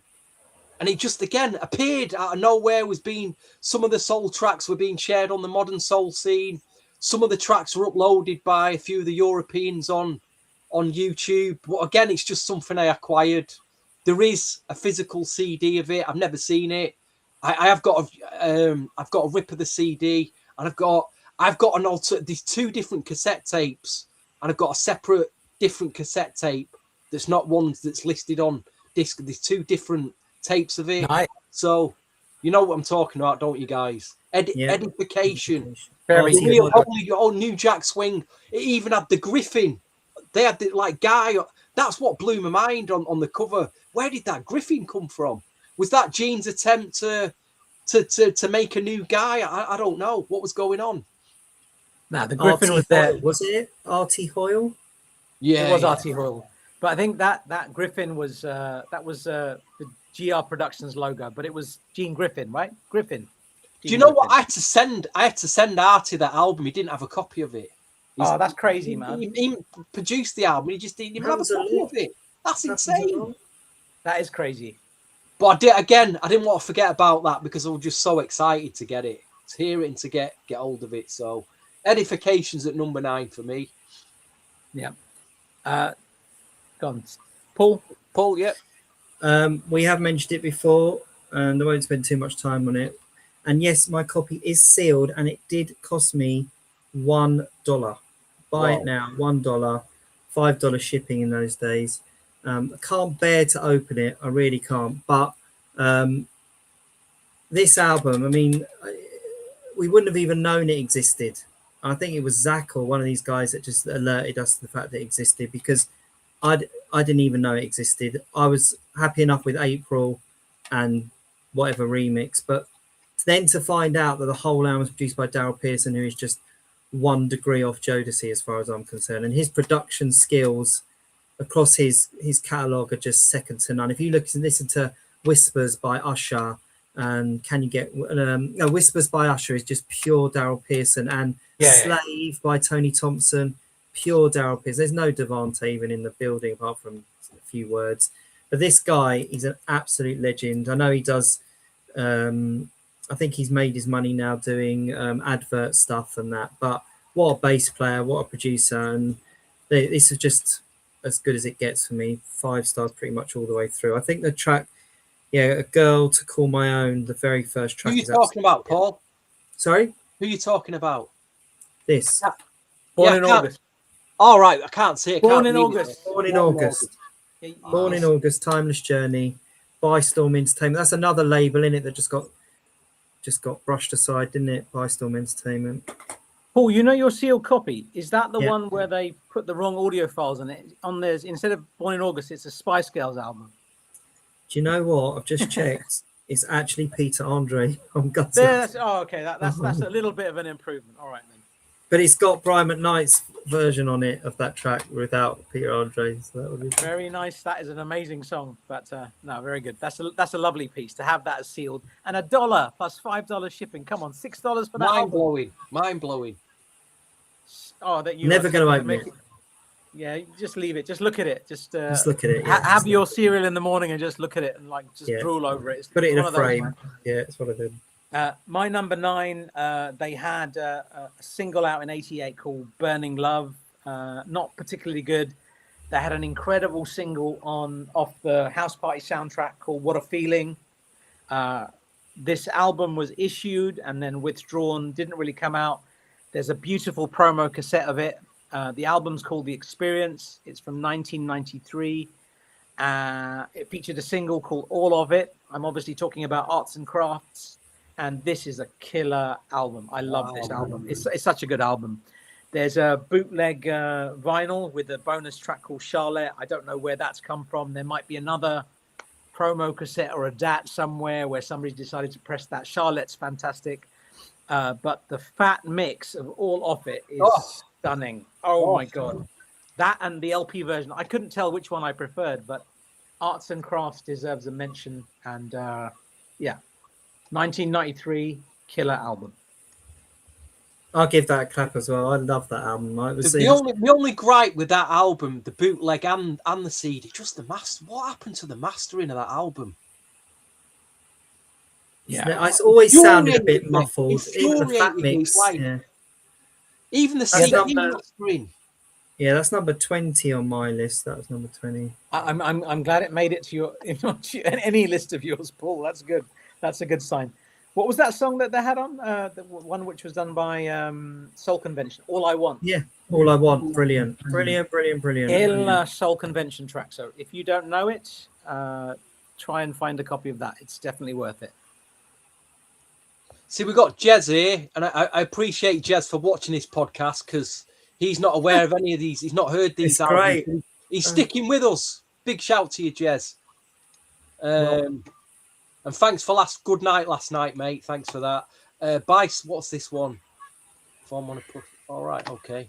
Yeah, right, Mark, any of you just joined us, we're doing it, and you're thinking, what are these free gigs talking about? We're talking about unreleased albums, R&B albums from the 1990s, and we're having a fantastic time.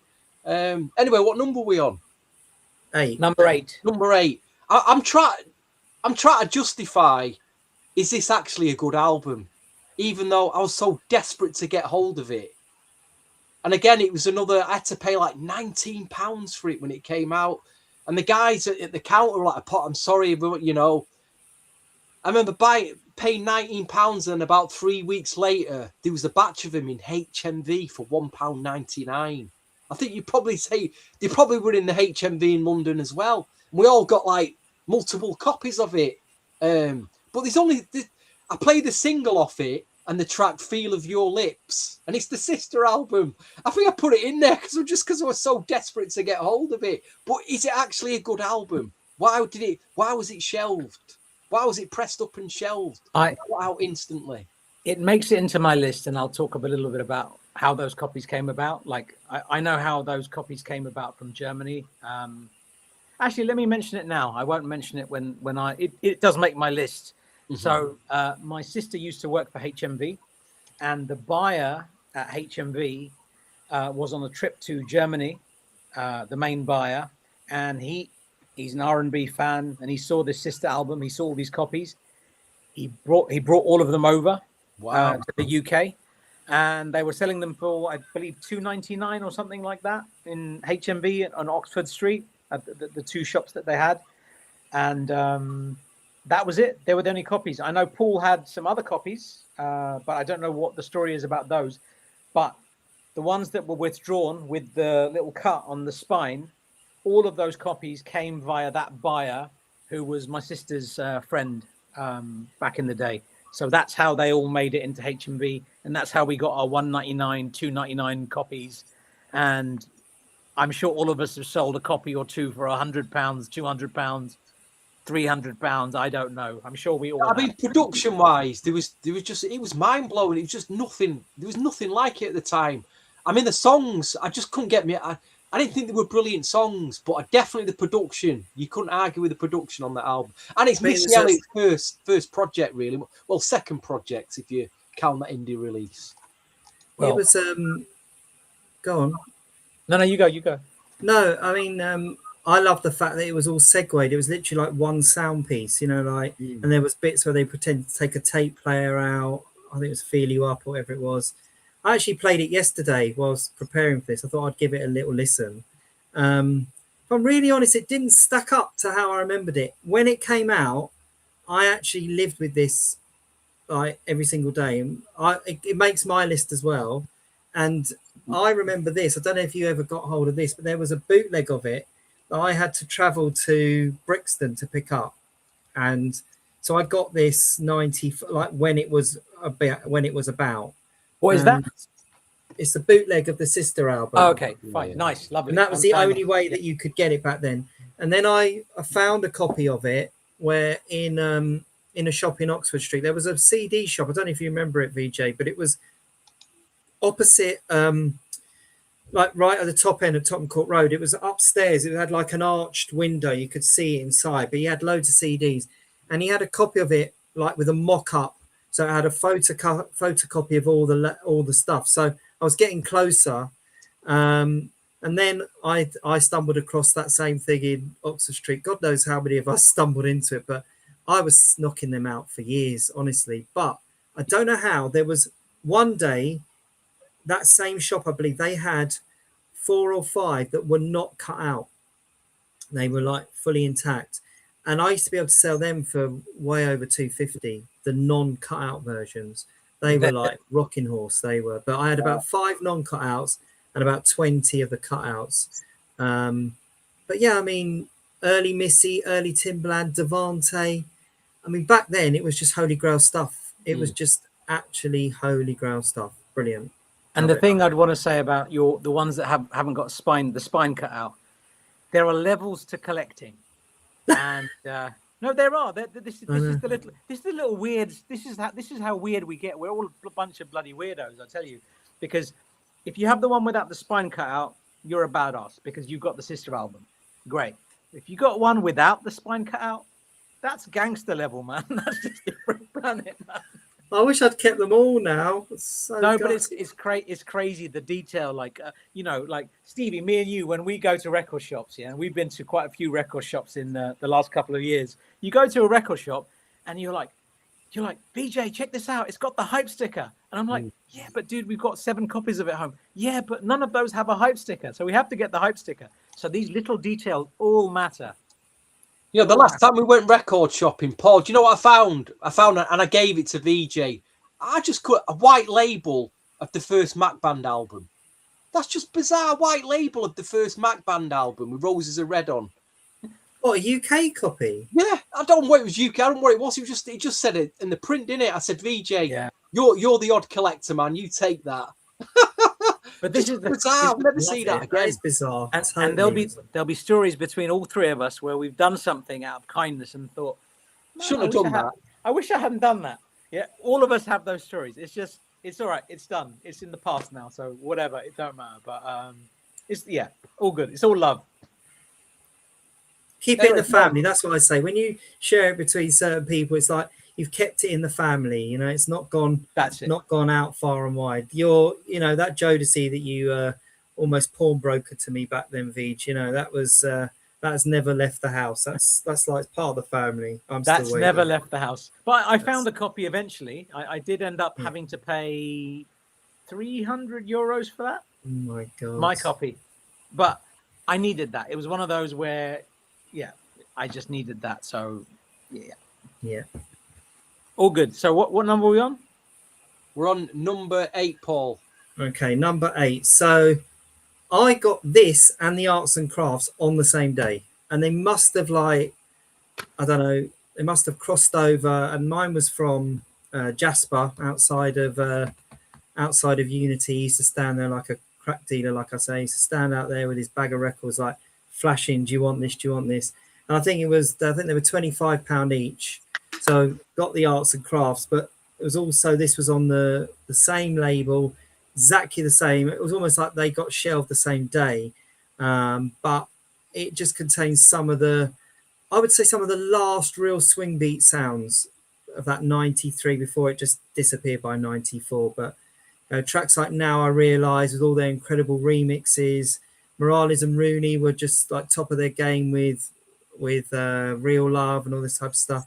But this album by Menagerie is just such an incredible album. And to get it so close to the release, I think it was 95 I got it. I had the bootleg before as well. I don't know if you had that. And there's a couple of tracks on there that weren't on the album, 18 or Over, and I'll Be Sure thing. There's some weird stuff on it. But once I got this, it was like, and the singer on here, I don't think he's alive anymore, but what's his name? He's absolutely incredible, the lead singer. Yeah, I think he passed. Anthony Rodriguez? Yeah, Anthony Rodriguez. Oh my God. And because I had Make You Climb was on one of those Soul Jams compilations. You remember those Columbia Soul Jams?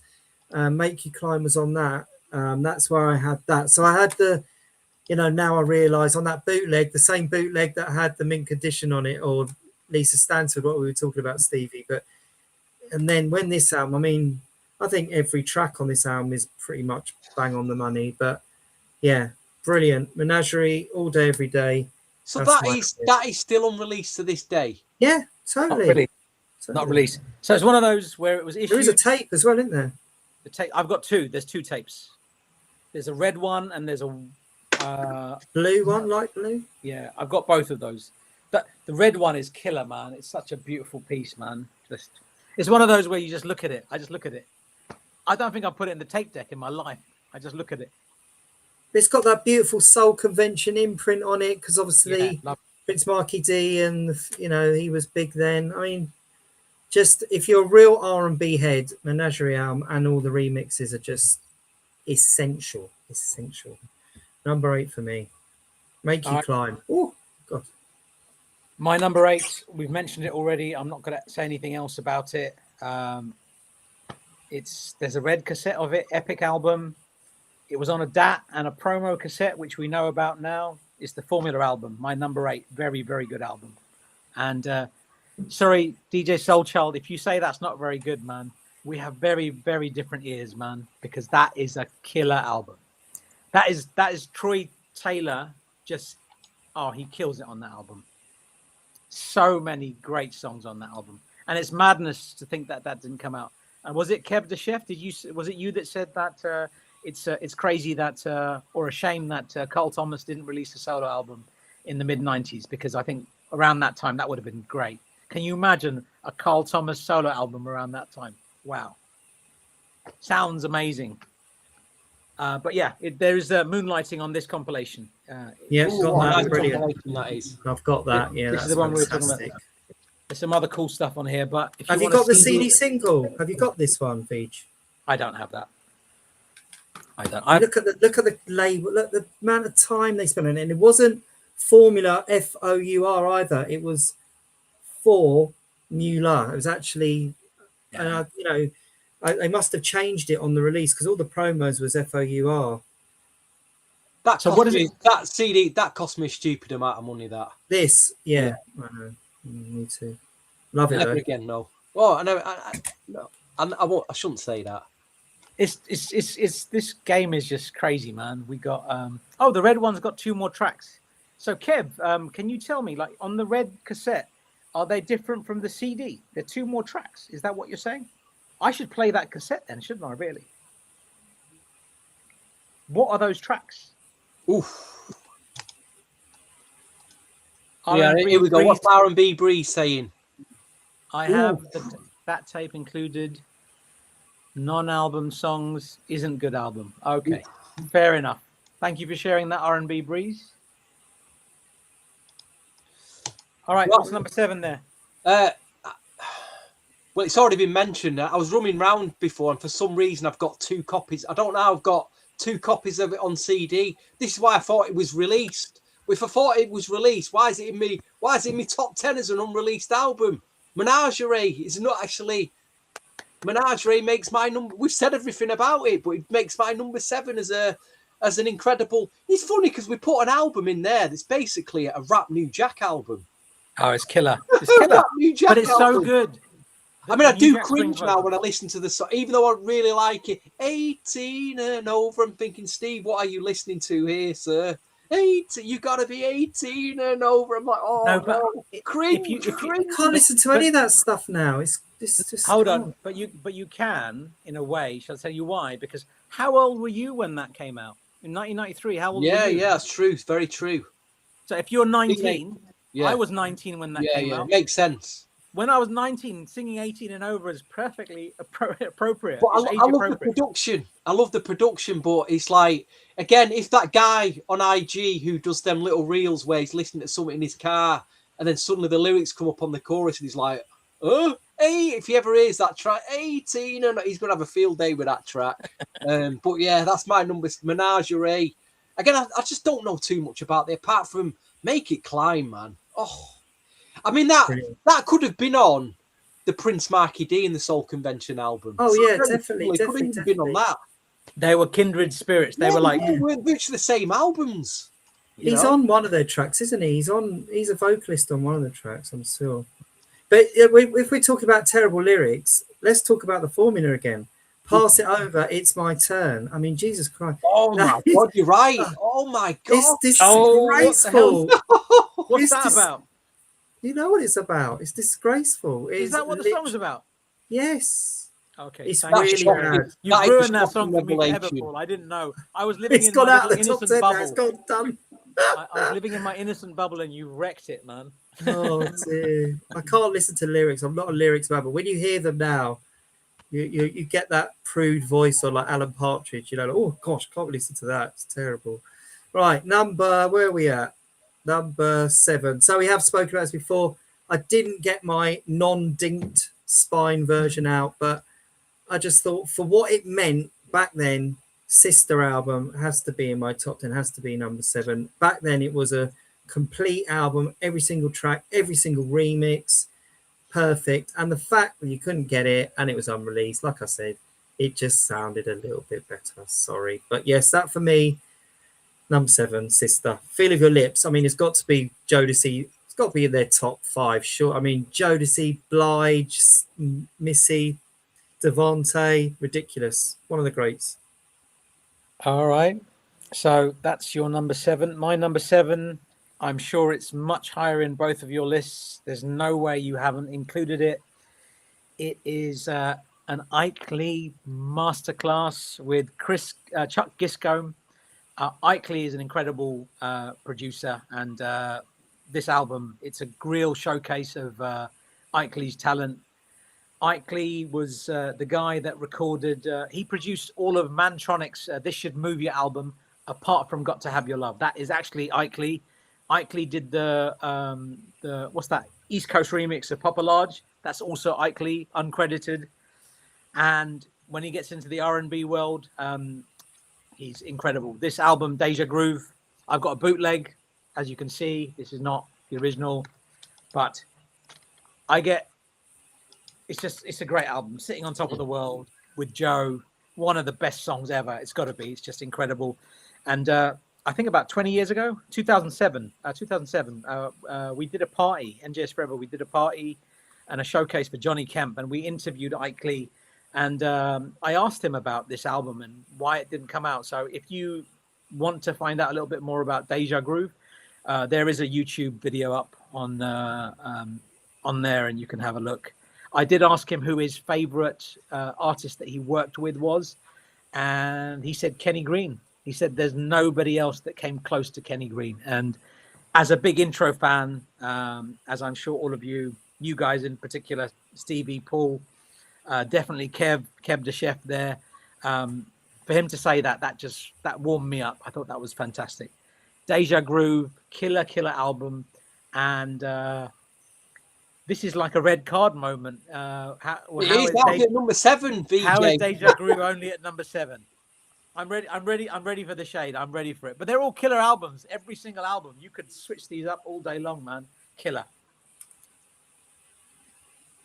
We're at Sun number 6 now, and we will continue with the Deja Groove album, because from 6 to 1, honestly, guys, I had a torrid time, because I feel these next 6 albums, and I know they're all going to be in our list. These are the best of the best unreleased album. They've got to be. And someone like Jez, who's probably not heard them, this is what Jez would say. You need to get these albums, whether you come and camp outside my house to try and get copies. It's up to you, but you need someone like, or anyone who's watching this tonight and thinking, what really should I get if I need to get something? These next 6 for me, you need to get them in your life. If you're an R&B, if you really are into R&B and you want the best of the unreleased 90s, and I'm starting with Deja Groove, that track alone, Sitting on Top of the World, I'm just, that for me, even as a one track, and there's better track. I'm not saying there's better. There's equally as amazing tracks on that album, but that is a flawless track. It's one of the best tracks of the 90s. But yeah, I mean, Faith Evans is in that group, for Christ's sake. And people don't know about it. What is going on? Who are the other members? Chuck Gisco. Ikley, I think they're the primary members. But Faith's all over that album. I feel terrible at number 6. It should be in my top 5. Yeah. It should be my top 3. It's that good. Hold on a minute, Stevie. You just gave me shit just now for putting it at number 7, and you put it at number 6. Yeah, but I think I one can position above yours. Number 7. Oh, okay, all right. No, I think this is. It has to, from 6 down. It should be 6 down, VJ. Oh, okay, yeah. What's better than that? I'm interested to see what you're putting your this better than that. Yeah, it's good. Well, some of you said some of the albums, and I think we disagree on some of the albums here. But yeah, it's going to be interesting.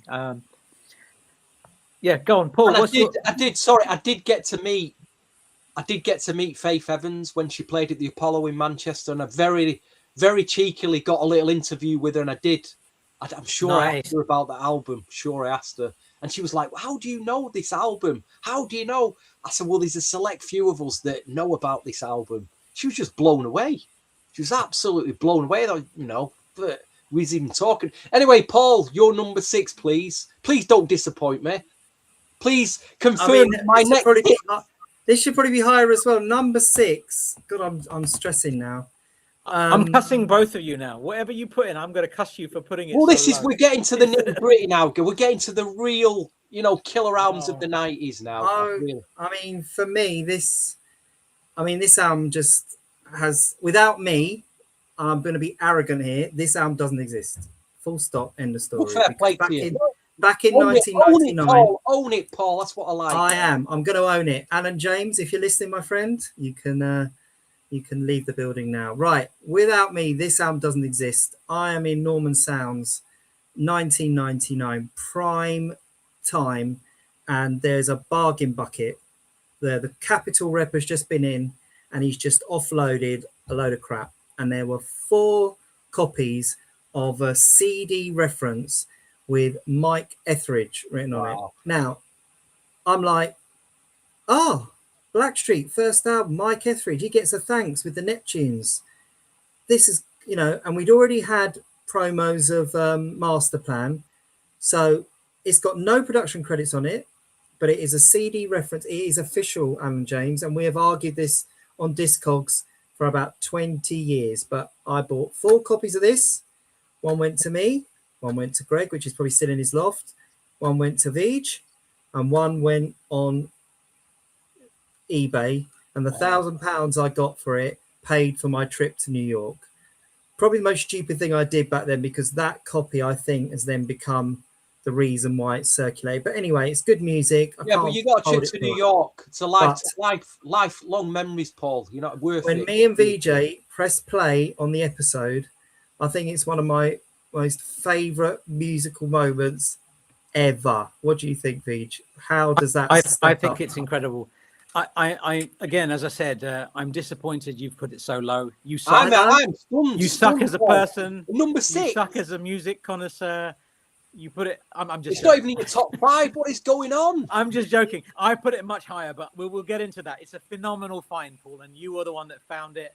And yeah, that's. I won't talk about how those other tracks got leaked, but there's some strange collectors out there that do weird shit. And my friend Tony DeFat's in the house. Hello, sir. Nice to have you with us. Wow. I'm glad that we've managed to motivate you to create some more music, because, dude, man, and I'm not saying this because you're on here, but some of the remix and productions you've done are just insane, man. Like that Tina Turner track. What the hell was that remix? Like, where did that come from? I didn't know about that till recently. The Living Proof album, somebody was talking about that. Everything you touched on that. The Mary J. Blige stuff. Tony DeFat, man. Thank you for joining us. And yeah, I'm glad we're able to inspire you to keep making music, because you're a G, man. And I mean that, man. And when you come back to London, man, we need to go have some pizza and pasta again, man. Anyway, what number are we on? We're on we're getting to the top 5 now. 6. You're on 6, Vij. You're aiming for 6. Okay, number 6. Yeah. And you boys are going to just... You got to give me shit for this, yeah? Screw you both, yeah? This is my number 6. It was issued on a promo CD. There's a promo cassette of this. It was meant to be on Uptown. Paul's already mentioned that it was an Uptown project released on MCA because of that. Stunning production, and it was an introduction of this boy to all of us. Here is the bootleg. Here is the other version of it. It's Anthony Hamilton Ecstasy. Killer album. Flawless. What? There's not Number 6. Suck it, bro. Danger Groove at 7. It's difficult. This is hard work, number man. 6. What? Incredible album, man. Incredible album. And there's some cool pieces. I'm sure some of you have these. Paul, I think you have some of these. I've got the cassettes as well, all the cassette promos and different bits for this. This 5-track sampler is lovely. And I picked up the vinyl for this recently as well. So there's on this, you've got, what was on here? There's an instrumental on here, isn't there? There's an instrumental on here, but this is killer. Total Ecstasy instrumental. No, Totally Ecstasy. No. I Want to Be With You instrumentals on this one. On this one. Yeah, mine's got a nice 88p Norman Sounds unremovable sticker smacked across it. But Anthony Hamilton, man, take a bow. I can't even talk to you right now. I can't even. Next. Yeah. You can both. I'm giving you shit for the Just rest of ridiculous. the podcast. I'll tell you what we can all agree on, and I'm talking about Deja Groove and Anthony Hamilton. Now that they've been mentioned, they were part of the most wanted, most wanted '90s albums, and the Mikey. Them 3 were in that list. Like which ones? 6 to 1. Anthony Hamilton, Mikey, and these are all Deja most Groove. wanted by Deja people. Groove. Deja Groove. Okay, fair enough. Yeah. They were the big ones. And as we get to number 5, I'm going to mention another one of the most wanted ones, which I'm sure VJ has probably got his stories, but was leaked. Sadly, was leaked. Well, that's the way people got it. It ended up being leaked in South Korea. It got pressed up many times in South Korea. Only place in the world where it got pressed up, and then eventually it ended up on P-Vine in Japan.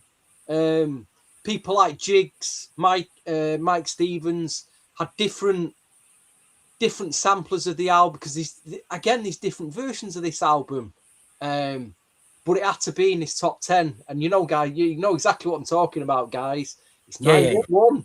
The pressure. I mean, I'm sure you two guys can go more, especially you, VJ, can tell more of the story of this album. Yeah, I think the pressure was on when you put it at that position, bro. It's a great album. There's a lot of people that have leaked this album. They've like it's a funny one. I have the original DAT, and the person that sold that to me, there was a CD reference of that, and I shared that with somebody, and I shouldn't have, and they have just leaked it, and that's come out.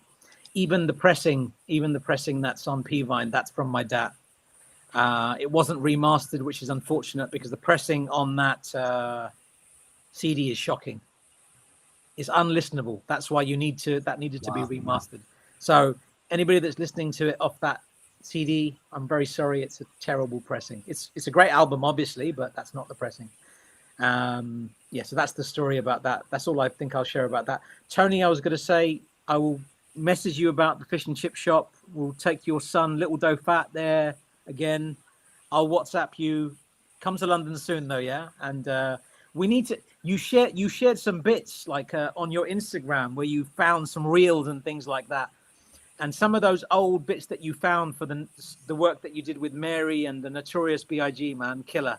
So it'd be great to hear that one day. Hopefully the world can hear it and not just sat in a drawer somewhere. But I mean, what I appreciate, and I think some of the viewers will appreciate, you're hearing some transparency tonight of how things got out there, like 911, like Mikey. I'm sat with 2 of the guys here.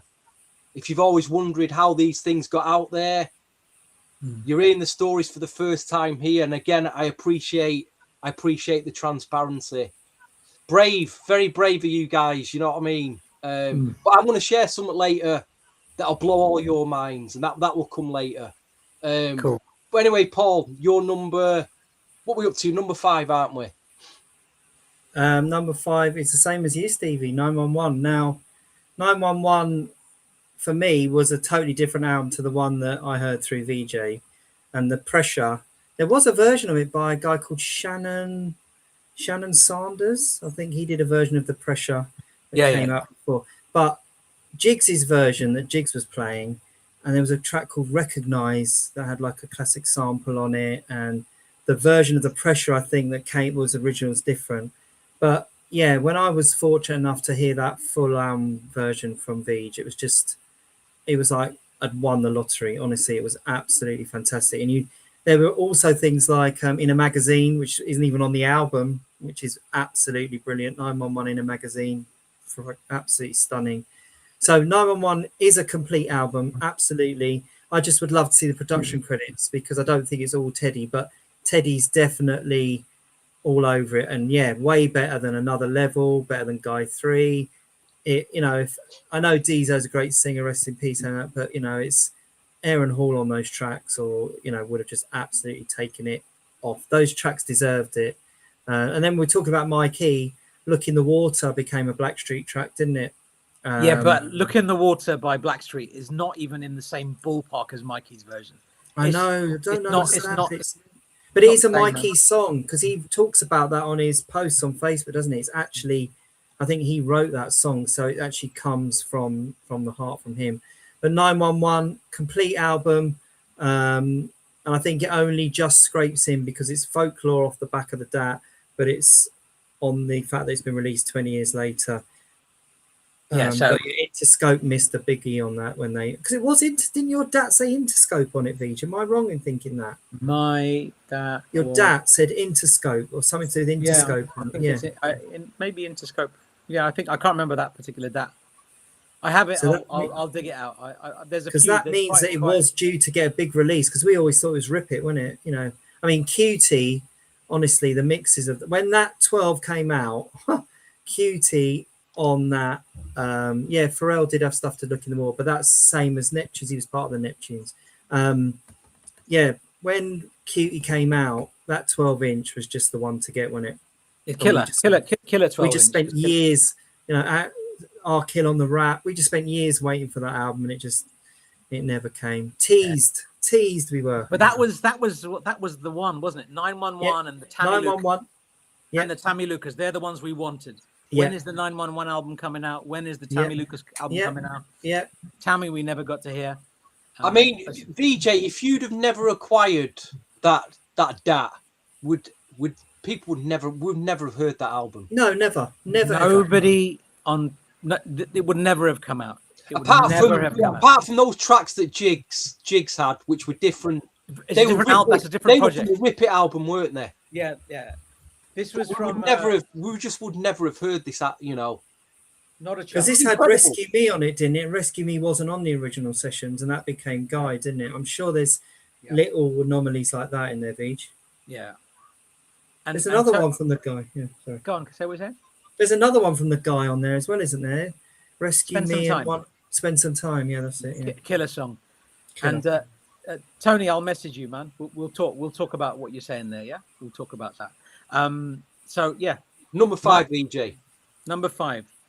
My number 5. I think one of you have already included it. I have both of you already included it.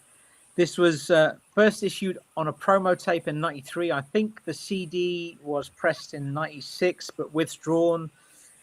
Morales and Rooney all over it. Anthony Rodriguez mentioned. So Morales and Rooney and Hassan Johnson, aka Soul Convention. This is one of those albums which I feel could have been really, really big. Now I realize, absolute killer song, man. That original version doesn't need tinkering. Like when you've got a song that's that perfect, you don't need to do anything. But then you've got those remixes and you think, oh my God, these are incredible. And then you've got the album. The production on 18 and Over, Make It Climb, all of those tracks. This is a phenomenal album. And this was basically if Jimmy Jam and Terry Lewis had a showcase for their work and they did Hearsay, let's say, Alexander O'Neill Hearsay. This is like Soul Conventions doing that. This was them showcasing their talent. I'm not saying that Menagerie is anywhere as good as Hearsay because Hearsay is perfection. It's one of the most flawless albums ever created in the world of soul and R&B. But Menagerie, it's a killer. It has to be in the top 5. Anybody that's put it outside the top 5, suck it, man. Yeah. Wow. Respect to you rated that high. I'm surprised you rated that album. It's killer. David It's a Groove killer and album, Anthony Hamilton. It's a killer album, man. Yeah. But on another day, I might change my mind. The thing is, with all of these albums, they are all so good. They are so good. I mean, the first ones that we mentioned, from 12 to maybe 9, 8, you think, okay, you might have put something else in there. Like somebody mentioned Living Proof. Somebody mentioned something else. Like if I read out some of the lists that people sent me, and I read out some of the albums, you'd be like, wow, I didn't even think of that. Somebody mentioned Dean Phil. Like, I'm confident that Dean Phil's nowhere near any of your lists, but it's a very good album, isn't it? You know what I mean? Yeah, but it's not near any of the lists. Yeah. Fantastic album. Nobody's mentioned Al Jones. I bet none of you have included Al Jones. I'm just saying, man. Well, the night is still young. The night is still young, VJ. The night is still young. Okay, all right. Moving on. To go. Number 5, that was me. What's your number 4, Stevie? Number 4 it's the only album that didn't come out in the 90s for me. This is the only inclusion. It's probably, for me, it's the greatest unreleased album of the last 26 years, if you can call it into the 2000s. I'm still mortified this never came out. It's just one of the best R&B soul albums you'll ever hear. I think majority of DJs got the single, the album, because it was played to death, the single on the R&B club circuit at the time. That was Lost My Mind. I wasn't a big fan of the remix, but the original album mix just absolutely destroyed me. And then obviously the album came out. There was an album sampler. I do have the CD sampler. I don't actually originally own the original CD album, which I think you guys do. But that aside, Jamie Hawkins, man. Oh my gosh. 2001. It's like, this is up there. Derek, is this up there with Marvin Gaye's and Donny Hathaway's and all them other 70s soul? I think it is. I'm not saying it's up there with what's going on, but this is, if you look at what people are rating now, like Jason Legondo and certain other soul things, this is still an undiscovered gem, this Jamie Hawkins album in the world of soul for me. And again, if you've not heard it, please try to. It's probably on YouTube, the album. I'm sure it's on YouTube, the album to listen to. But Jamie Hawkins' debut album, Electra, in 2001. One of the greatest unreleased albums of all time for me. I'm saying some big things there. Wow. That's a crazy fact there, Tony, man. That's just crazy. I nearly put it number 1. I nearly put it, and I think it's that good. Jamie Hawkins is a killer album, but as I said to you yesterday, to you guys in the WhatsApp chat, it's not an album that I know well enough. You need to, VJ. You need to. You must have a copy of that somewhere. I've got a copy of it. Yeah, I've got the cheat code. Yeah. Nobody sent DJ Rogers in the list. And I thought about it. I did think about it because again, that is a great album. Juju, that is a great album. All right. I'm purposely staying quiet, Stevie, on what you said because I've got my own things to add to what you were saying. So that's why I'm not commenting on what you said. No, I understand. I know yours is coming, Paul. I know it's coming. Yeah. All right. So where am I at? Number 4. Yeah. So number 4, it's already been mentioned. I'm just scribbling away. This album, as we've all gone on about it, Deja Groove, Love Jones, incredible. My story of this album is that for a very short period, Ron was in Wild Pitch, and it wasn't in Lexington Street. And I went in one day, and I bought the If You're Not Around, what's it called? I'm Not Around, or If You're Not Around, I can't remember. You're Not Around. You're Not Around. Featuring Rakim. Should we just put that out there as well? Rakim, and produced by Chucky Thompson. I mean, does it need to get any bigger? Joe's on the album, Face on the album, Mr. Cheeks is on the album, Amel LaRue's on the album. Anyway, he had a pile of them. Now, at those days, if an album was £20, I'd buy it. If an album was 25, I'd think twice. And he had a pile of them like this, and me and Greg were standing there, and he's like, "Oh, do you want one of these? They won't be here. They won't be here. They won't be here." And I was like, we looked at each other, me and Greg, and we went, "Nah, 25 is just a bit of a stretch," and we left. And then for the next 15, 20 years, all I had was VJ's bootleg. And then once upon a time, it came up on eBay, and I use this thing called Easy Snipe. I don't know if I've just spoiled everything, if anyone else does it, but it snipes at the last minute. You put in what you want and it comes in and it snipes you off, and you don't have to do the bidding war. Anyway, it was there, and it's very different. The original copy is very different. Wow. It's not the all black. It doesn't have that fake cover either, and that's the back of it. And I won it for 179, and as I won it, my phone rang, and it was Mike Stevens, and he's like, "Was that you, Paul, that just won that?"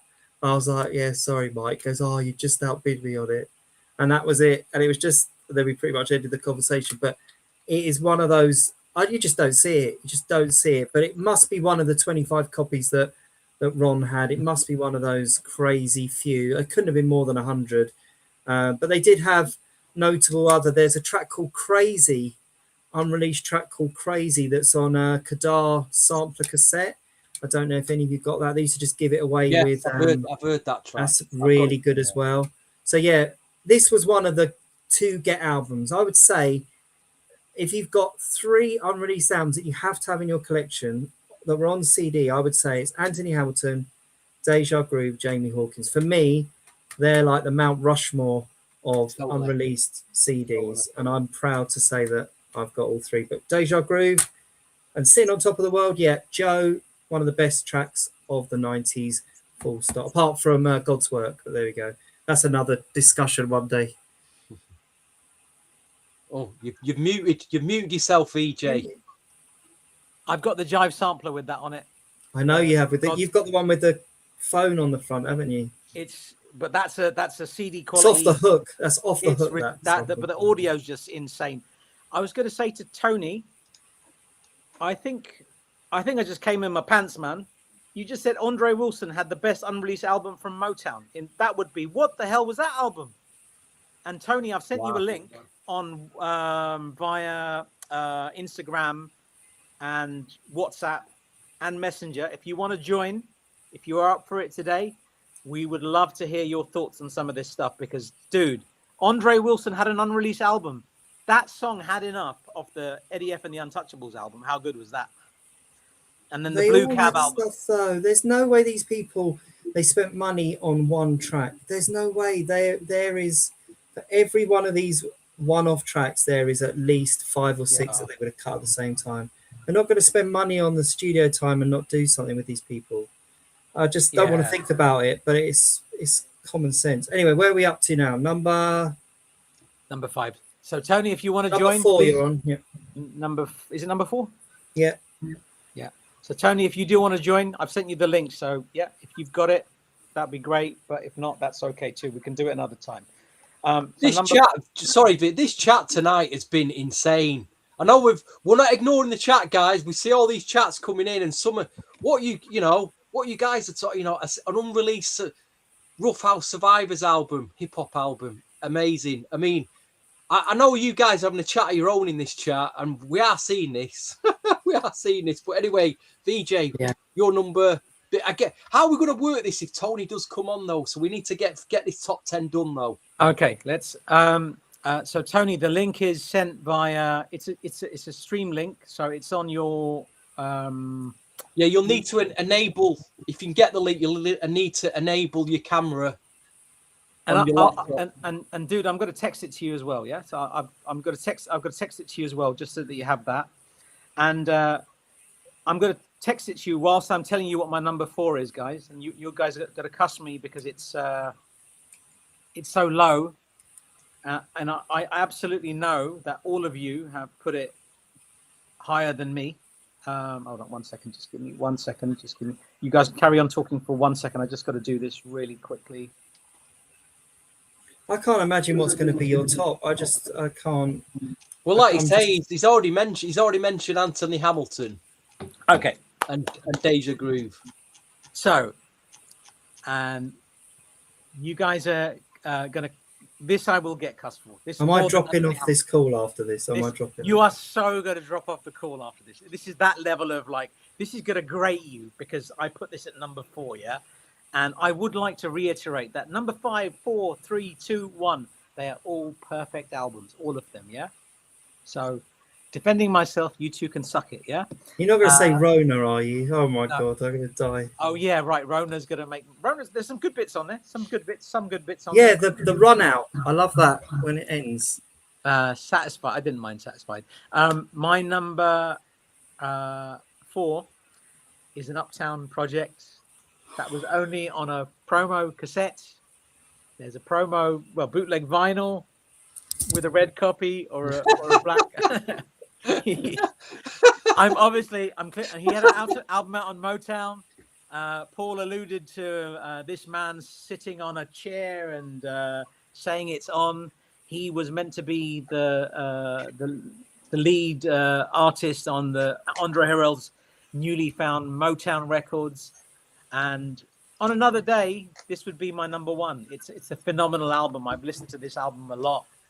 And I am obviously talking about Horace Brown's Uptown album. What? At number 4? It's my number 4. Yeah. What? You two. Where's the moderator, Stevie? You moderator. Can you just ban these idiots? Just get them off. You guys. I see it. You see how you reacted to that. See, that was more intense from you. I felt a lot more intensity from you than the Anthony Hamilton at number 6. But hey, there you go. Stevie, what's next? Come on, just bypass this guy. What is he on? I'm stunned. Seriously, I can't even talk to him anymore. But the number 1, which is in the main list, hopefully that validates either me or you. You must have something mind blowing coming here, VJ. Then you must have something mind blowing coming here now for us. No, it's all what you're listening to at that moment. It's like what you're inspired by. Like at the moment, the 3 that I've got in front of Horace Brown, I rate them a little bit more. And one of those albums, you both annihilated it. So I'm going to get more slack when I put that where I put that. So that's going to be hilarious. Go on then, Stevie. Right, 3. then. It sounds like Mr. Tony Dolfat is running to his studio to get to come and talk to us tonight. If that actually happens, this could be a long night, guys. We've already gone past the 2-hour mark. Dare even mention? Should we leave it for part 2? Or should we carry on? It's up to you guys. 2 hours have gone. Have you up for another 2 hours, or should we leave it there for a part 2?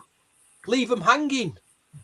Well, just start with your 3 and let's see how we get on. Let's see if Tony joins. He's trying to get down. Otherwise, it's going to be a long night. Anyway, my number 3, Soul Guru's already mentioned it. The only way I own this is through Mish Night, I'm going to say old Mish 98 in South Korea. I think, put it out in South Korea.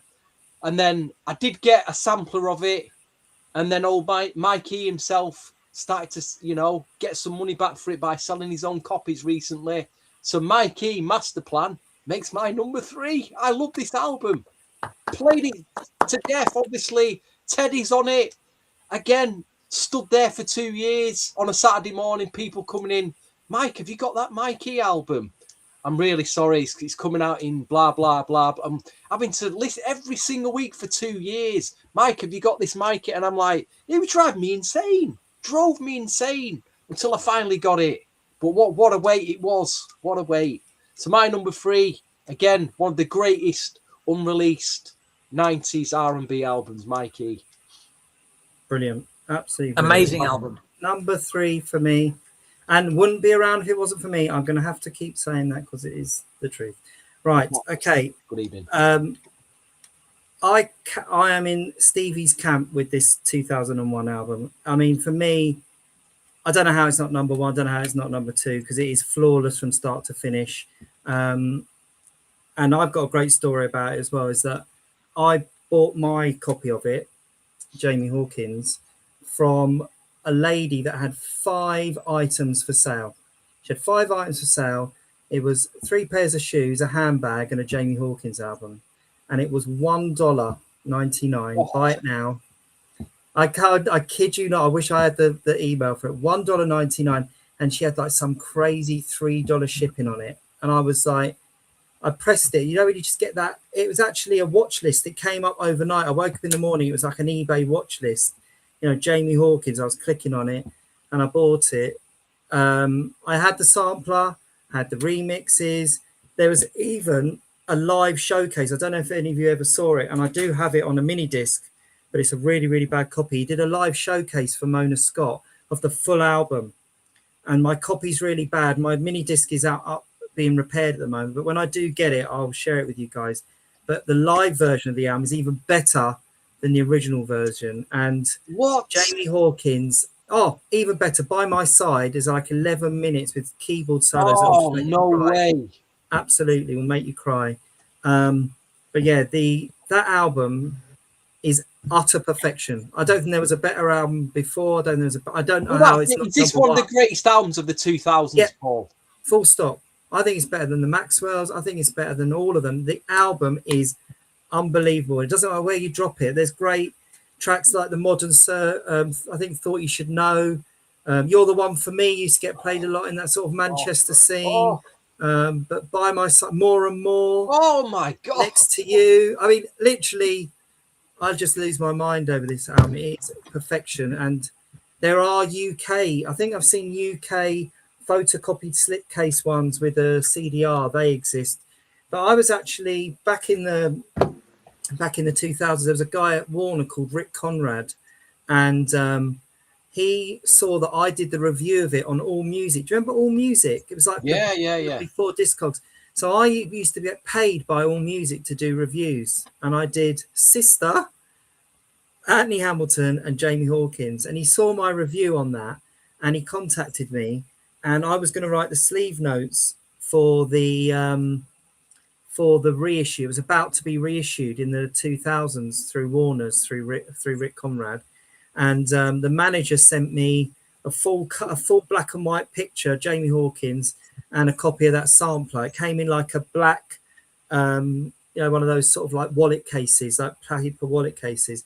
And I was all ready to phone him up and do an interview with him, and it was going to be part of the project. But Mona Scott and the whole Elektra crew just put a block on it, and it never came out. I think Ralph T was 5 minutes away at expansions from getting it released as well, but too much politics. Some of the tracks have come out since. I don't know if you know of a guy called Amar Kilal, but Amar Kilal is a member of Tony. He's 3TB, but he's actually covered By My Side and another track. They're actually out, Jamie Hawkins. And there was a song called More and More. I don't know if you've ever heard it. That was going to be the track from the new album, and it never came out. Not More and More. I can't remember what it's. Yeah, more. No, it's not More and More. It's on this another one, and his version of that came out as well. But Jamie Hawkins, 5 stars, start to finish, perfect album. I know it's my number 3, but that's because the other 2 just mean a little bit more. But yeah, will I ever see that CD? I'd love to. Does it? I mean, when was the last time it sold on disc? Because I don't even know if it even comes out. Yeah. No, it's been a long time, and it's incredible that you got it for that price. It's just madness. Incredible. It's a great story. I love it. I tell it every time. It's the way I tell them. Do you know what? I wish we all had a bottomless pit of money. We could get a reissue label, go and put all these albums out. That'd be just incredible, wouldn't it? Vinyl CD as a boutique project, just to get them out there. It'd be brilliant, wouldn't it? Yeah. Anyway, VJ, unless you got anything else to say, Paul, on this album? But... No, love it. Best. VJ number 3. Yeah, before my number 3, Linnell is on here. Nice to have you here as well, Linnell. So good to have you on here. I hope you are enjoying this. We are getting quite deep, so I hope you know some of this music. And sorry, it's not New Edition, but lovely to have you here. Have we got any ladies on this watching tonight? I think it's all guys, isn't it? No, Linnell is on here. She's definitely I was going to say, wow. She's on here. My number 3 is it's been mentioned already. Chad Hugo is the mastermind behind this project. Ooh. with some contributions by Teddy Riley. The first I'd heard of this, and I was very, very excited when Paul played it to me, and particularly excited when Paul gave me a copy of it, and I could not contain my excitement. And I don't think I've ever been that excited about any music that I've received as a gift in my life.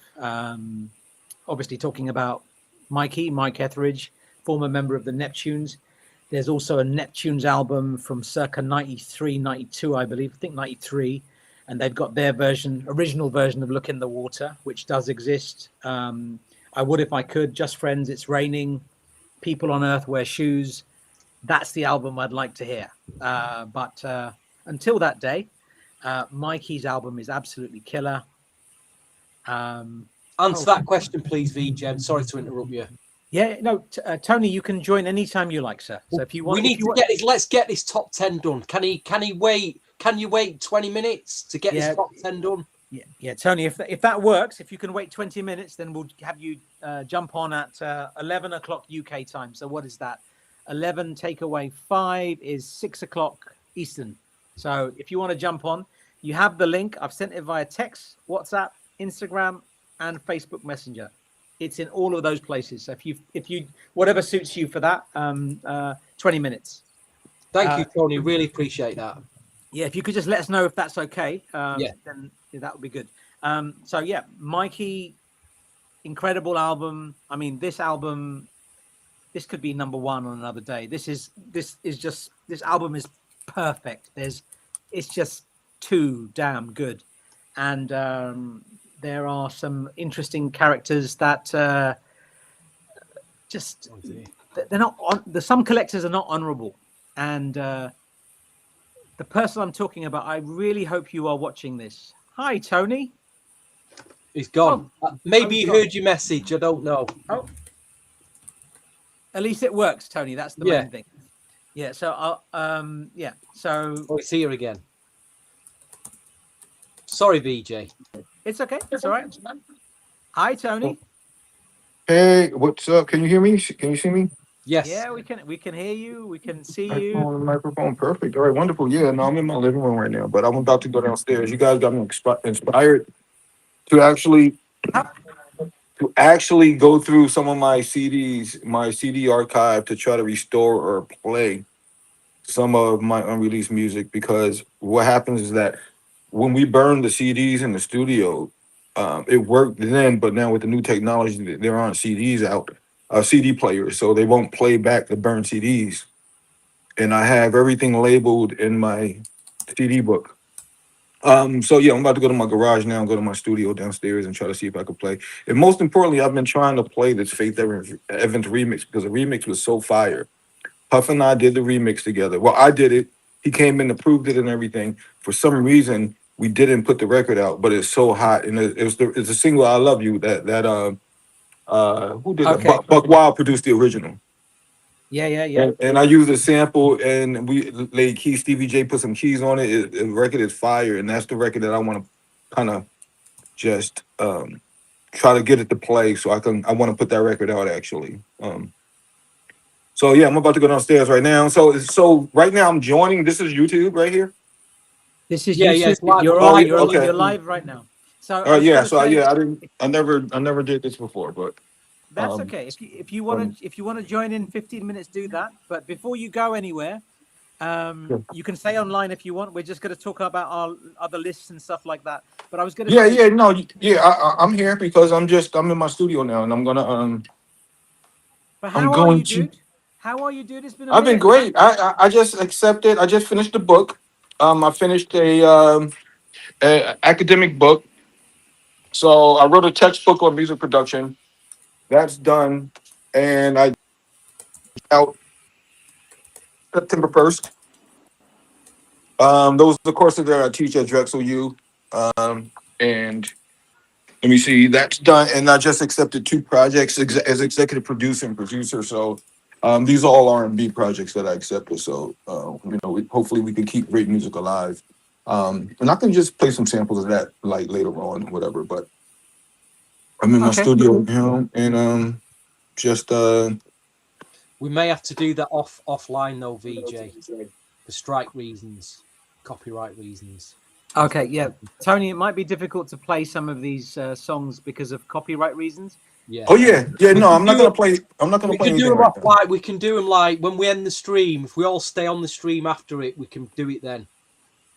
But I'm gonna show you. I'm gonna show you some things. First of all, this Okay. booklet right here that I'm about to show you has all of the entire Bad Boy stuff and all the records and everything. So this was a CD booklet that I used to compile, you know, spearheading the production for Puff and myself, and so it has everything in it.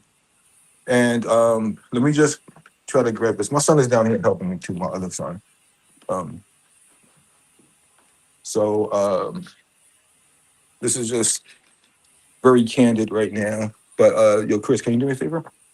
Just these boxes right there. Can you move those? Here's my masters right here. If you just want to see where some of them are located. That camera. You probably see some right there. You see that box? It's the crate. So I'm about to dig these out right now, Okay. just for you guys. But can you do me a favor? Just move those boxes so I can. Well, viewers, you've seen some history tonight. We didn't plan this at all. This is really this is live tonight, guys. This is really like we did not plan this one. Yeah, It's seen something special. Thank Tony, you. you've got some gems, man. Like dude, man, the stuff you did on Blue Funk. We gotta Just go with through Blue this. Funk alone, man. What an Oh, album. thanks, yeah. All right, so I'm starting to see. All right, I have some masters right here. I have photos in there as well. You could bring out that case back there. See the crate? Yeah, with the masters.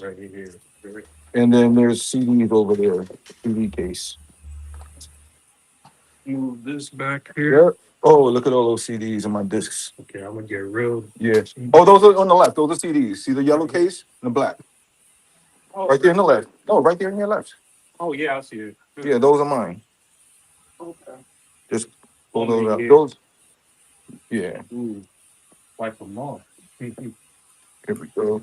No, just yeah. So let me get. This is one CD case, and this is the second CD case. These are just pictures of me and Heavy D. Look at these pictures from. Look, these are just. Look at those. Wow.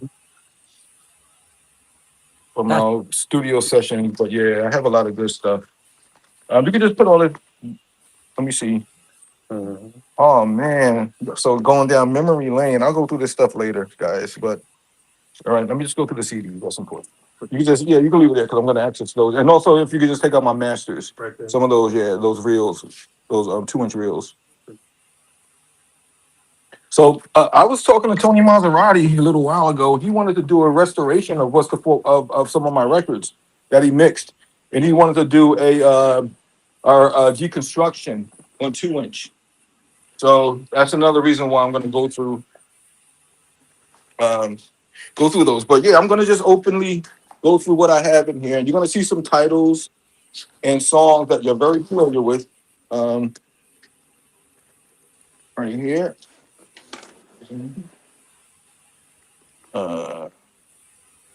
See, and the thing, Tony, is like what people forget is like, or they don't know is like how knowledgeable you are about music. Do you remember when we were? I think we were in a car or something, and I asked you about this Biggie sampler cassette, and one of the tracks was called "Hot Butter Soul," or "Hot Butter." Yeah. And I said, what track was that? And what did you tell me that was? What song was that? That was Warning. Isaac Hayes, right? Warning. That's what it was. The Isaac Hayes. That's exactly what it was. But So look at this. This is fun stuff right here. This is from 19. No, this is from 2000. This is a royalty statement from what's the 411 right here. For some reason, randomly in my CD case. This was from the party that Puff had in his birthday in Morocco. This is the invite. Oh, nice. Yeah, so that's in here too. These are what? It's a DVD. There's something on here, of course. But so all right. So I have Monifa Touch It. I have Uptown Records. When What is this? Mary J. Blige, Heavy D. I don't really know. I have Belle Biv DeVoe. These are records that I always produce. I produced a record on Belle Biv DeVoe album. I did Show Pepsi Rally. For some reason, I have those in there. G Dep, Al Green. What did you do with Mary J and Heavy D? Well, these are the actual promo copies of the records, and I just Oh, put them okay. in here for some reason. I did Monifa Touch It remix. That Clark was Kent. that was a great remix. Clark Kent did one as well, so that's Yeah. on there. Also great. Hold on, let me just get to the good stuff.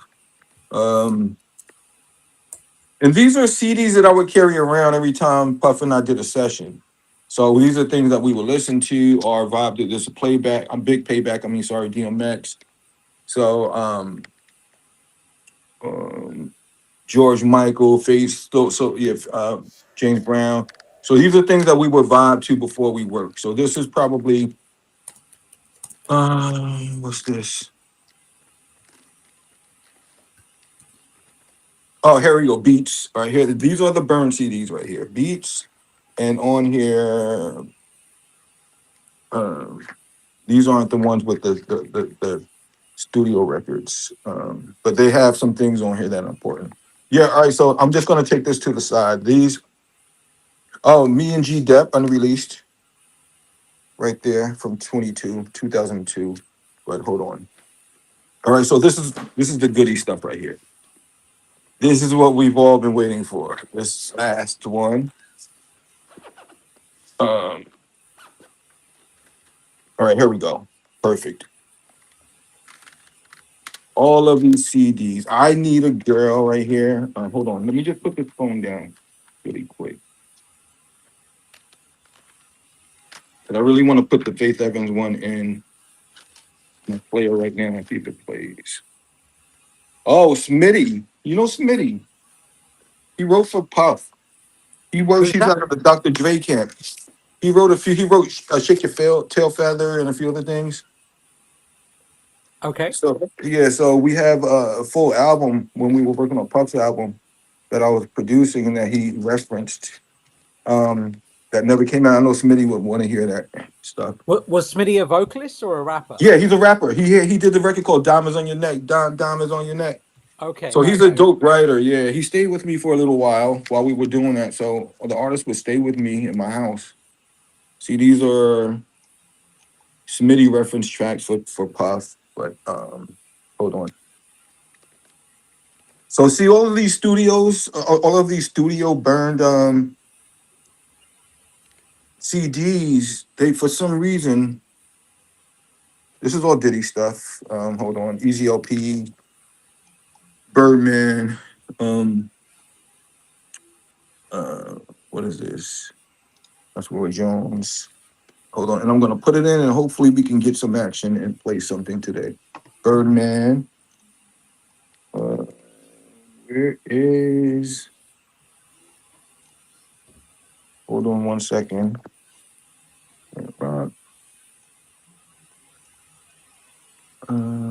Dope Fat Tracks. Beats. I Need a Girl. Where's my Faith Evans? Okay, so all right, so I do have a lot of unreleased stuff. All right. So this right here, so my publisher during the time, this is Rondor Music, and they made a audio CD of a lot of my stuff. It's a lot of the Heavy D stuff that didn't come out too, which is great. What era of Heavy D? What years?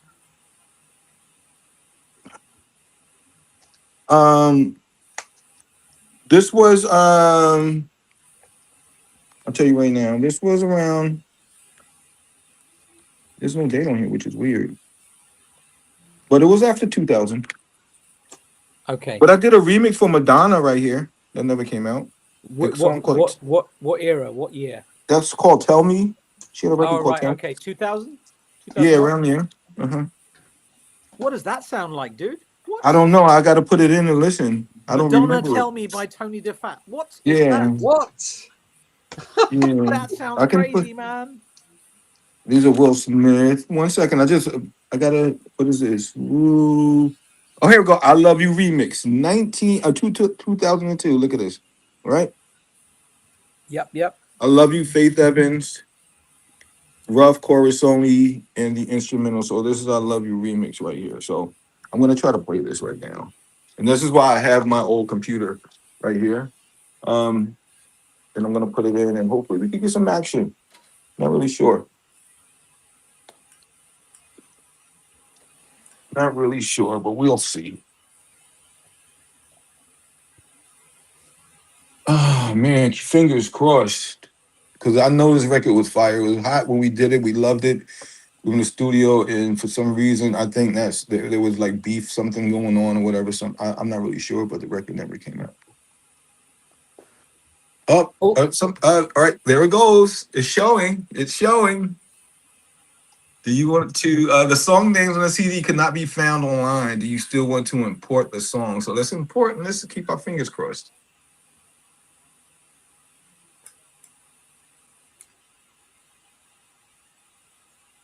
This is real time right here. 2 songs. I'm just gonna wait. But yeah, I think I got those Nesto records in here too. How many tracks did you do for Nesto? Oh man, Nesto and I, we did probably 4 or 5 songs.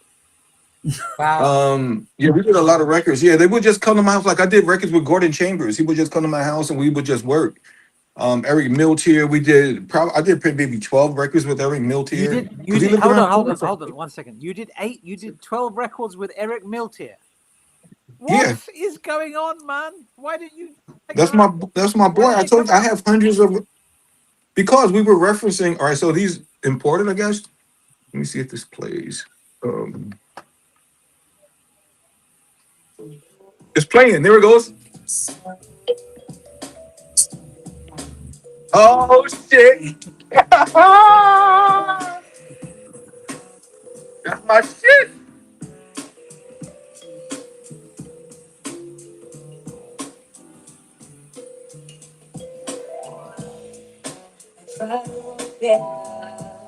Seems all in vain. Every time I try to push away,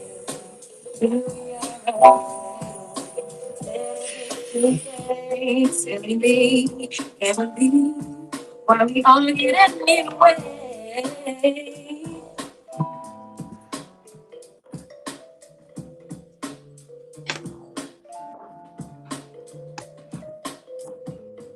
You know, this is rough, so there was vocals that I got to put here, but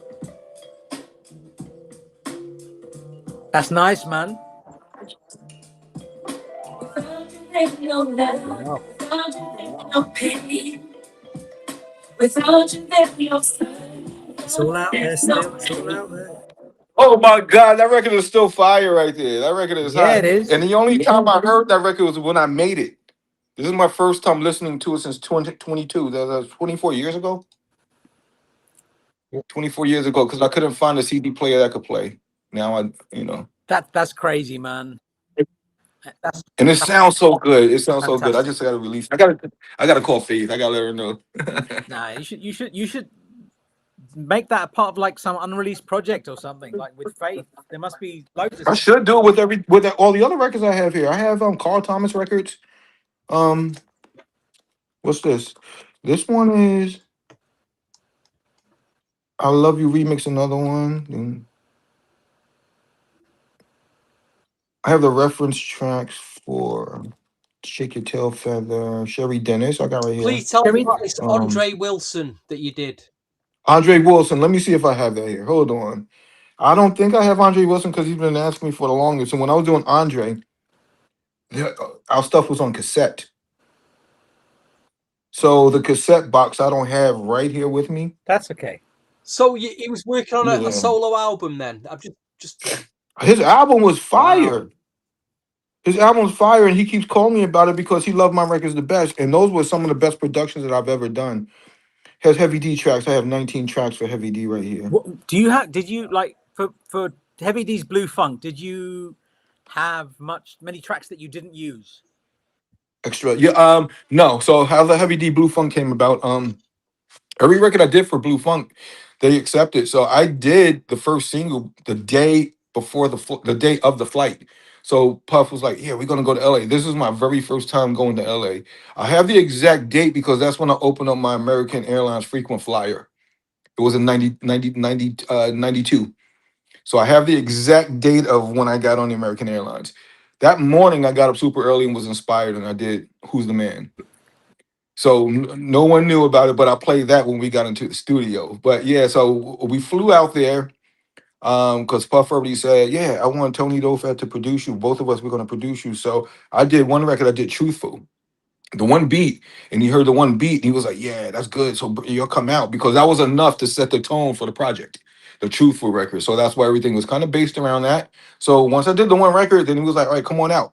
And I went out there, and then I played "Who's the Man," and I remember we were like listening to it. We listened to it a million times, and then we just recorded that. And then I did "Who's in the House." So I did all three records, and they were all placed. And during that time, I didn't have extra records and I didn't do remixes for him. Not until Heavy and I started working closely together is when I became an executive producer. Then I started doing like extra records. So, for example, like for Universal, then I did a song deal with Universal, and it was like for 40 songs or something like that. So I did 40 songs for him, even though we only kept maybe 12. So I do have a lot of extra Heavy D records. I have enough probably for 2 albums, but I gotta find them. Um, we did a song with Mace. We did a song with Mace. They came to my house. Well, Mace came to my house on White Plains, and we did the song and everything, but we never put the record out because I think there was some business conflicts with a Bad Boy at that time because he was signed to Bad Boy. This was coming off of his first album. Okay. Yeah, so that's the story behind the Heavy D stuff. And what about Living Proof? Like how many tracks did you cut for Living Proof? Living Proof. I did just those records too. I didn't do any extra records for Living Proof. Those records I did, Max took them.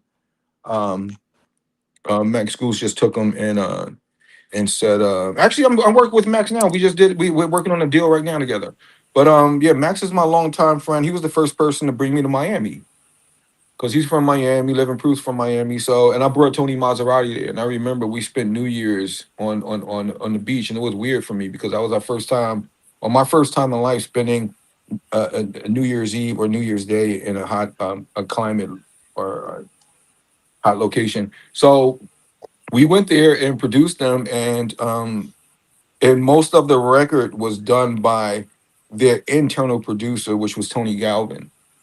So Max had Tony Galvin do most of the work, and then I came on at the end of it. And during that time, when you're like at the peak of your career, you don't really do a lot of extra songs. They take whatever you do because you're setting the tone for the format of what's happening for that day. So you really have to do a lot of extra songs when you're trying to figure out a sound for the artist. So it's either a hit or miss. Like for a Heavy D, for example, we're trying to figure out a new sound for you. So of course we're going to do 10 records to come up with one. But when you're at the end of an album, they already have their sound. They know exactly what they're looking for. And if you play it, then you don't really have to do extra records. So that's the reason why there are a lot of extra records for some artists and not a lot for some. Fair enough. And you work very closely with Kenny Green. How many tracks did you record with him? Oh yeah, his manager keeps calling me every day, and also Rashad Smith, like, yo, find the Kenny Green records because I did about 6 records with Kenny. And these records are fire too. And not just saying that because I worked on them, but Kenny's an incredible vocalist and writer. And he took records that I thought were throwaway beats, he turned them into hit records. And with just the harmonies that he does and everything. And I have those records somewhere. It's enough for an album too. Yeah. So with Kenny Green, so you recorded 6 tracks. Can you tell us anything about them? Like what samples did you use? Any? No samples. I use musicians. They were just different songs, and I gave him a song that I was really like skeptical about. Like it was like really weird, almost alternative, and he loved it. It had a guitar in it. It was like some really weird soundtrack sounding song, and he turned it into an R&B record. And that right there, from that one session alone, that improved my production skills because at that point I realized it wasn't really about the beat as much. It was about that vocal and that melody that's put on there. Even if I did a rock song, the way a vocalist can interpret that and deliver can change the entire vibe of the record. And Kenny proved it with that one song. So that made me look at music, vocal and melody in a totally different manner. And what year was that? What years did you work with Kenny? That was before 2000 because we did that in my studio in White Plains. So that was probably 99, 98. And how was his voice then?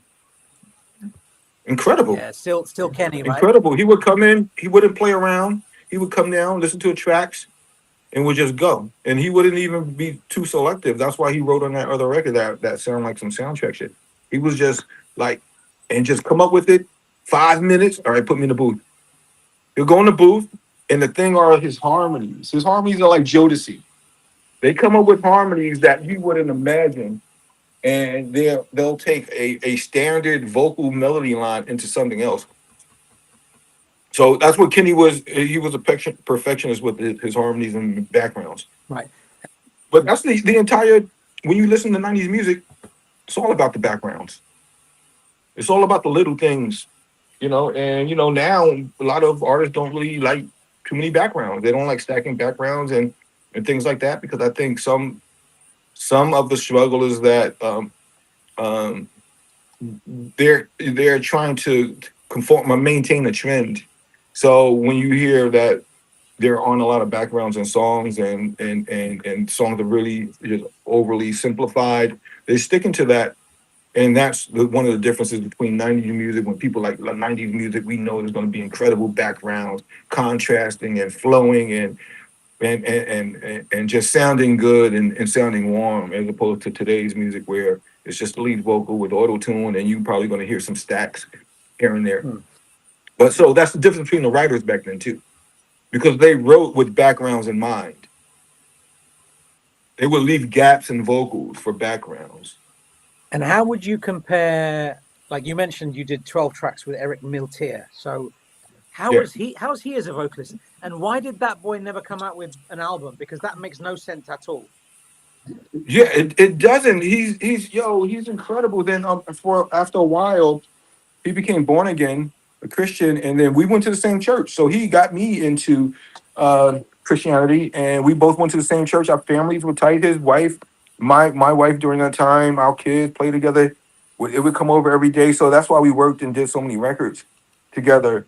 But you got to remember, a lot of these artists and songwriters and producers are very, very, very talented. But it takes more than that to come out. I typed in the box, there are a lot of business politics that stopped a lot of these records from coming out. So when I asked myself, why did Andre Wilson not come out? Or why didn't these records drop? And they paid me a ton of money to produce them. Why didn't they come out? It's all politics, which is horrible. Wow. And how was it working with Néstor Velasquez? What was he like working like as Very organic. Very organic. He was a young kid from the Bronx, Puerto Rican kid from the Bronx. He came up to my house in White Plains. He was very emotional, and he just went. And I didn't even have a vocal booth at the time. I was just one regular room, and he would just sing, and we would punch in. Not really, but he would just sing whatever he felt. He wrote some things down, and they just came out naturally incredible. So he was a great artist. So now when I talk about just artistry and who are real artists, and Néstor was a good artist. He was a true artist, meaning that he here is my stuff. Okay, yeah, he had a lot of potential because he was raw.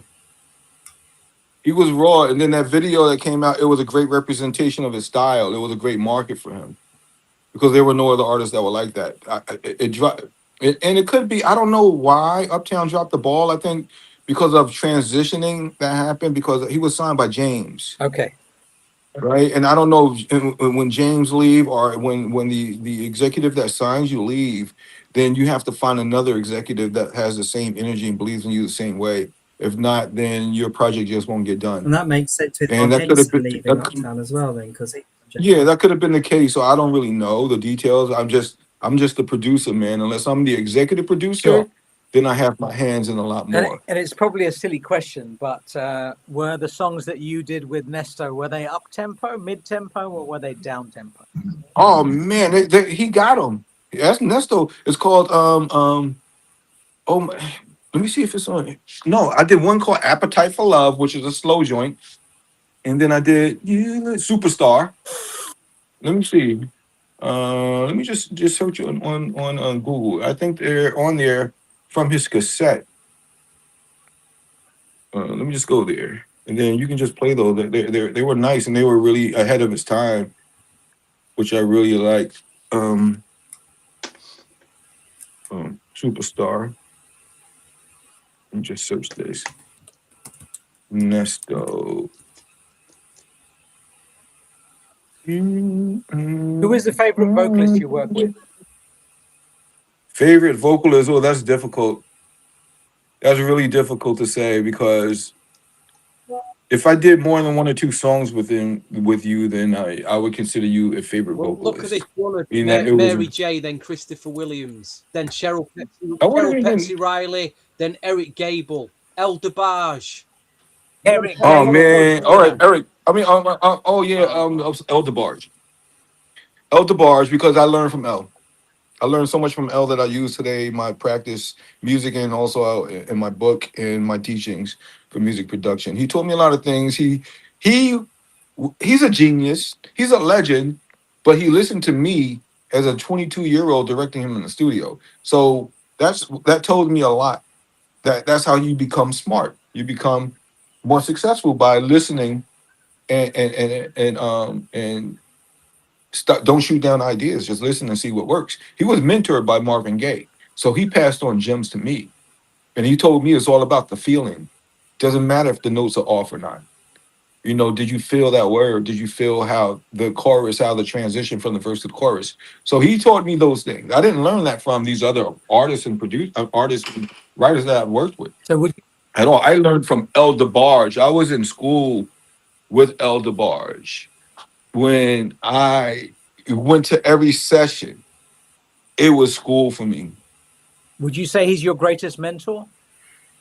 Yes, of course he is. We're friends to this day. He just sent me his number. We're friends, and I would love to work with him again. You know, and then actually a lot of these artists do still want to work with me, but it's just that they have to be in the, I guess, get the energy to do it. Like I'll Be Sure. He reached out to me recently and like send me tracks, and I just looked up his name in my text message, and I sent him 3 tracks, but he changed his number and he sent me his new number. I just texted his new number, but he didn't get back to me. But yeah, people like that. Al is he understands music very well. I could learn a lot from him, but I would think El DeBarge, not think, I know for a fact El DeBarge was probably the most influential vocalist and songwriter that I've worked with and during my career. And with you work with Jodeci, so when you did those tracks Yeah. for Jodeci, how did they Yeah. come about? And did you have any other mixes that you did for them that didn't come out? Yeah. Well, with Jodeci, they're geniuses in their own right. They come up with notes. They hear. It's almost like how we can play a chord and we can hear the entire beat. They know exactly every note that they want to sing, and they always used to say, "Just wait, I'm not done yet. Wait." And they would do these ghost notes and make movements, and I'm like, "Yo, this is incredible." They really know how to utilize their voice to emulate keyboards, and they taught me that. Like I refer to notes and harmonies as keyboards now because of them. Wow. I call them chords now. I didn't call them. I call them I used to call them harmonies, but they're chords because it's the same method when you're playing keys and you make movements with your keyboard. They do that with their voice, and they know exactly the movements they want to do. So when you have to listen to a Jodeci record now, right? I have the acapellas right here. I have some sessions. Listen to each note. You're gonna have to listen probably 20 times. Every note is gonna do something different. It's gonna have a different emotion. It's probably gonna end shorter. The vibrato, the frequency of the vibrato is gonna change. The texture, all of those things is what make Jodeci's vocals the way they are. It's not just saying the same word and just using a different note.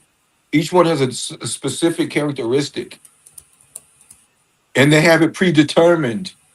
So they're geniuses, like when it comes to vocals. What was your favorite Jodeci remix that you did? Oh, it was oh my god, because this is for the Jeeps. I'm still waiting. I'm still waiting. How did that come about? I'm Because that when that came out, it just impacted things just differently. It felt like everything changed when that came out. Yeah, there's a remix that's online that I did that never came out. Is loving you don't is loving you was all that I have to do. Let me see. I think it might be on There, YouTube. that Somebody is probably the stole hip hop it. mix. That's on there, right? Yeah, so I did that remix, but that was with Mary on there. That one was just it's similar. It was the same Keith Sweat type of stuff because I did Keith Sweat, Puff and I did Keith Sweat. We did "Loving You" by Jodeci, and we also did um, "Make Love to Me." Lorenzo. Oh, killer track. Lorenzo was on Killer three. track. We did those three records within the same weekend. So I use the same sounds on every record. So when you listen to all three, you're gonna hear the same. You're gonna hear the same 808 cowbell. You're gonna hear the same kick and same everything. Which But three songs? this is for the Jeep.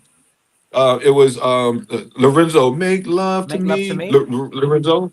Yep. Keith Sweat. I Want to Love You Down. Yep. Yeah. Yep. That one, and then the Jodeci one. You did that on the same weekend. Yes, all What three. did you do during the week? Well, That's a that was busy just the weekend, weekend. man. I remember because we had all three studios locked out. Me and Puff stayed in the studio the whole weekend, and we had all the rooms locked out in the studio. We were just bouncing from floor to floor. How much influence did Puffy have on your music and your sound? He had a lot because I would make the music and he would make changes that were really vital to the production of the song. So a lot of people say he don't press buttons and this and that, but it doesn't matter. His ideas were just ingenious. So yeah, that's why I had no problem with sharing credits with him. Such as, give us And an so example. Give us an example of something. like for he'll just say, "All right, do your thing, Dofat. I'll go do my thing," and he'll listen to it. "Oh no, that sound doesn't work. Take this sound out." Or yeah, turn this up. Oh no, let's get another bass line. So that's why I would always do the keyboards, but then he'll probably suggest, "Oh, let's add other sounds or whatever." And that's why we have Kevin Dean come in and play keys with me. We have Avon Marshall come in and play keys with me. Killer. You have all of these. Yeah, so Kevin Dean played keyboards on the Christopher Williams stuff. So it's about collaboration and getting someone that can do better than you and working with them. So he would make those suggestions, and I'm like, "Hey, we make a better record. I don't care." So he would make those ideas and suggest those ideas. Also, he would like turn up the snare drum a lot. That's his main thing. His kick and the snare just got to be loud for some reason. So I adapted that in a sense where I developed an urgency for the kick and the snare, which was very important to black music or hip hop during that time. And around 92, you Um, did a Holy Grail remix for all of us, which was a Mahogany Blue Affair remix with. Oh yeah, yo, you reminded me. I think I have that here. You reminded me about some remixes are just really vague because during that time, after I did What's the 411, they were just sending me records from all over the world, and my manager at the time was just like, "Yo, listen to the original. Tell me if you want to do it. I'll listen." Be like, "Yeah, I'll take it. I'll take it." So eventually, I just had an entire locker full of masters that are just on standby waiting for remixes, and they were just trying to rush me because the purpose of a remix is to continue momentum while the window's open, while the door is open to enter other markets. So I don't understand the business. I didn't understand then.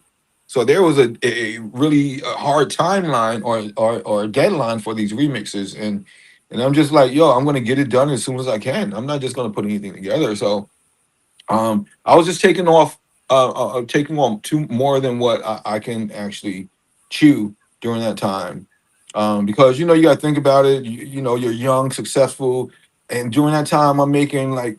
And I'll tell you, I'll just be transparent with you. My first remix at Uptown Records, I went from $3,500 to 10,000, and then $17,000, and then 20,000. So I was making $80,000 a week as a 22-year-old, That's right? money if Just you can doing get it.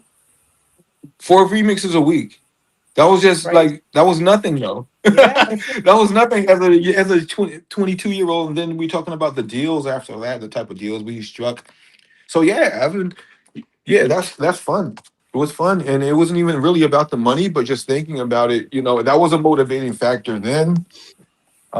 But You did. Like we've been talking about unreleased albums, and there was a Carol Riddick album on Motown, and I've seen Yes, that, Carol and it says just let me, Tony DeFat and Gordon Chambers. Oh my God, that record is fire.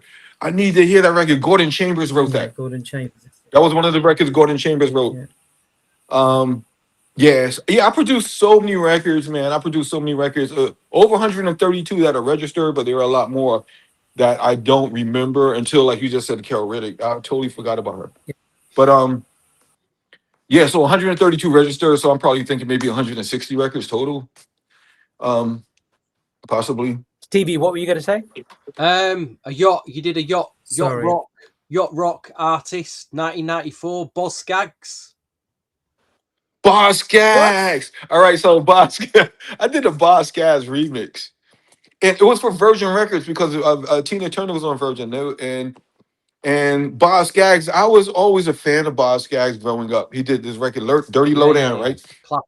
And that was something that I liked. And I was like, I got to a point where I'm a producer now, and I grew up on Boz Scaggs, and he's asking me to remix a record for him.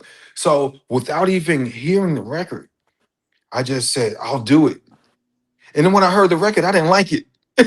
So I was honestly, I didn't like it. No disrespect to the label or to the artist, but I didn't like the record at all. But I just said, you know what? I just love Boz Scaggs. So I did. So that record, I did like 4 different versions of it because I didn't like any of the output that my performance.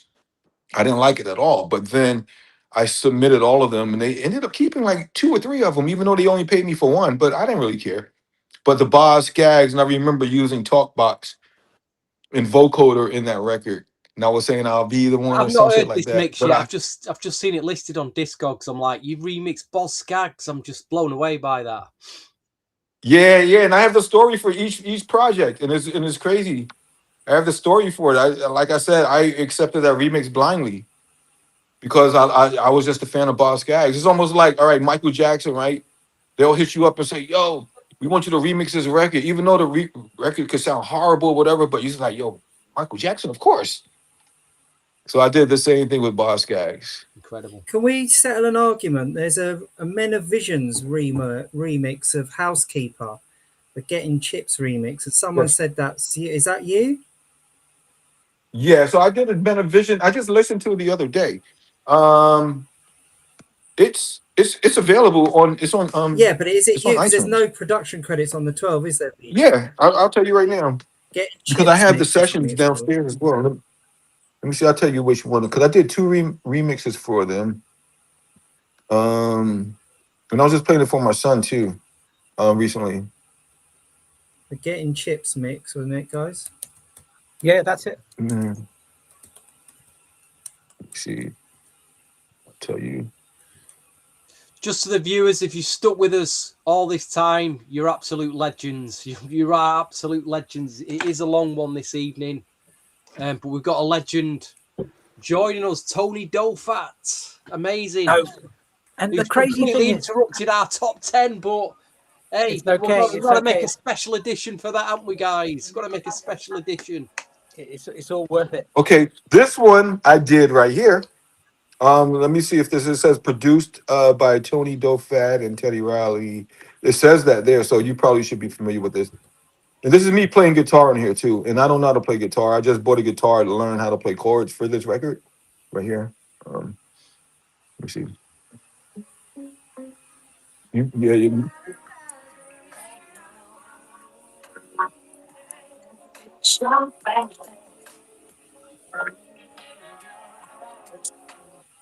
let me turn it up a little bit. What is this? What is it that you're playing? This is Housekeeper. Oh, okay, fine. Housekeeper. Okay. This is Housekeeper. Let me see. Why is it not playing? All right. There we go.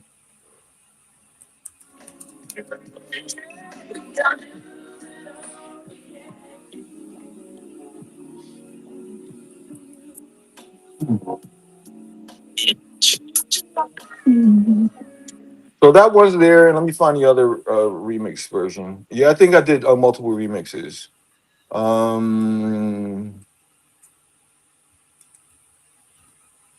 me see this one. That's the one we know. Yeah, That's the one we know. yeah.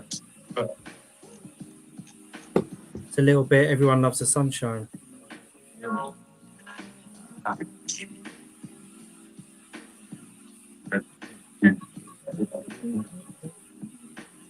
Is that sugar rapper? Can you release my stress? Or I'll let you cook your breakfast. My flex. Yeah, I think Sugar was I'll let you bounce your flex.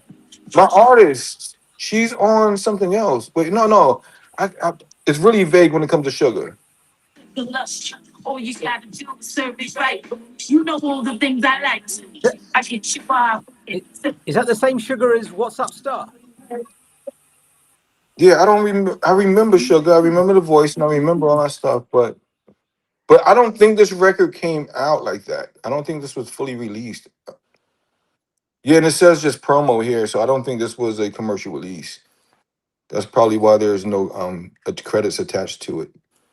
But now what I can do is look up my spreadsheet and my discography from that date, because that date, my discography from those dates listed everything, whether it was released or not. Wow.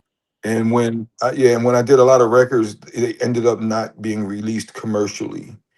So, but it'll have every record that I worked on during that time. And Tony, I like, for me, like, you know, when you've got a younger producer that comes in that works with an older artist, I think sometimes there's a disconnect between, I don't know, let's say, for example, Michael Jackson, You Rock My World.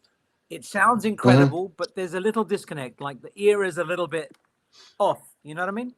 So when you work with Tina Turner, the version I listen to of that is your instrumental, because I cannot get enough of that instrumental. Those beats are just ridiculous, dude. Oh yeah, we so all right. So I did that record. Avon. Let me see. It was not. It was either no. It wasn't Avon. It was Honore Gill. I believe Honore Gill. I called him down to the studio. I was at Axis Studios on 54th Street, Manhattan. I took the project and I went there and I said, and I spoke to the A&R at that time. I forgot, Virgin, maybe it was Moxie at the time. And they wanted like a hip hop remix, but it was not too aggressive, right? So what I did was, I said, all right, cool. I know it, like the kind of go-to beat. I listened to it, and I started with the beat and the bass line, right? And I just let that rock through the entire record, and it just worked so well. And after that, then I just came up with chords and to soften everything up. And then I had Avon come in, or I think it was Honore Go, come in and play chords to the changes, certain changes, because it was difficult for me. I couldn't catch certain changes that she was doing vocally. So I had them come in and add that in. And Tony Maserati mixed the session. He was there the entire time. And we did a rough and they loved it. And then I was like, all right, say less, I'm gonna finish it. And I finished it. And every time I do a remix like that, they don't ask me for alternate versions, but I was like, the piano is so pretty, I gotta do piano version too. And I did 3 versions for them. They released all 3 commercially. Wow. So they actually just put it out on their 20th anniversary. It's on the double CD. Stevie, do you So know they- that mix? Which one? Which one's that? Tony DeFat's remix of Yeah. Tina Turner. That was a big one. You need I to need hear to this, hear dude. It's right up. It's right up your street. It's so good, man. And there's a Yeah. Dallas Austin mix of another track on there as well. So that double CD is very, very good. Yeah, very cool. Yeah, they just released it again. So I got notification that they were well, must we wait? See, I just got notification that they're releasing again. And I was happy because, here it goes right here. They remastered. Welcome to 215 Maple Drive. We just put this property on the. I just failed it. So this is the keyboard right here. Let me see if the credits are on here.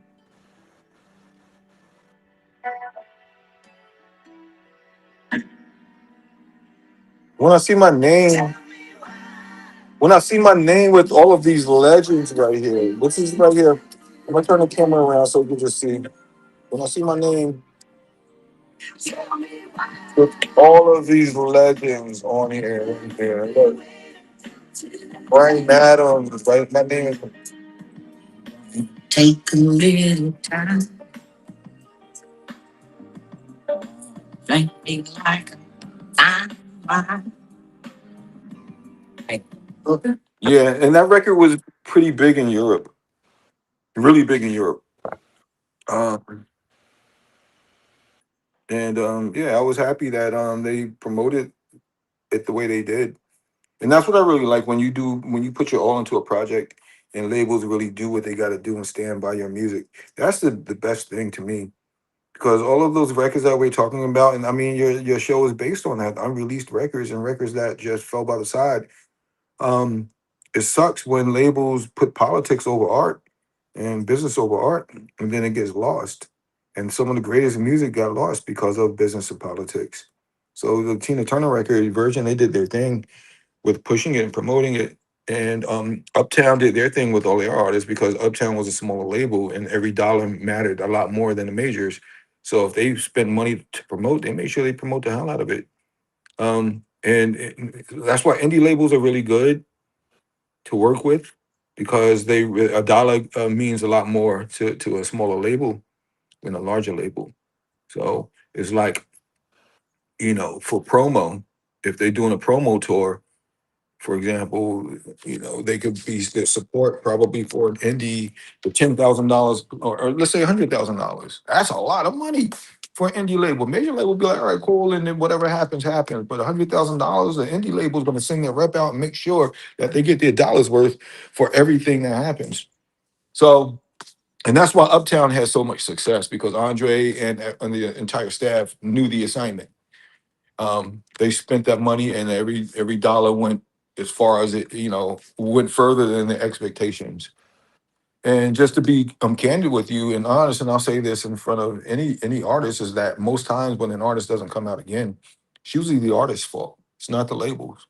The label's fault because they probably don't agree with the artist or they're probably having disagreements. But it's usually the artist that uses a label to get the success, and after they get the success, then they want to spearhead their project, meaning that now they want to make the decisions instead of just working with the formula that worked for them already. And a lot of times when that happens, then the label's like, all right, cool, you can do your art on your own. We're not going to support it. You can just do it on your own. And I've seen that happen so many times, and the artist never comes back out again with the second album. Makes me there was an artist on Uptown that was signed, and I think they released like one record by you may have known Crystal Johnson. Crystal Johnson, yes, I know Crystal very well. Did you do anything with her? Crystal was yeah. Well, there were some things, not to talk about derogatory about Crystal Johnson, but there, people had issues with a lot of artists, or executives, where they just clashed, and that was the reason and reason for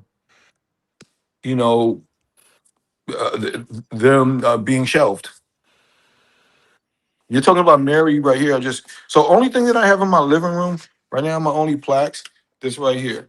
Look, I got like 30, 47 plaques, but this right here, Puff handed me this. This is the original plaque when Mary went gold right here. So this is from 92.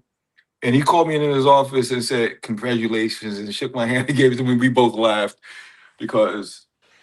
and then I got the Heavy D, the Grammy nominations right there. But yeah, that plaque right there, that gold one, is going to always stay in my living room right there because there's so much sentimental value.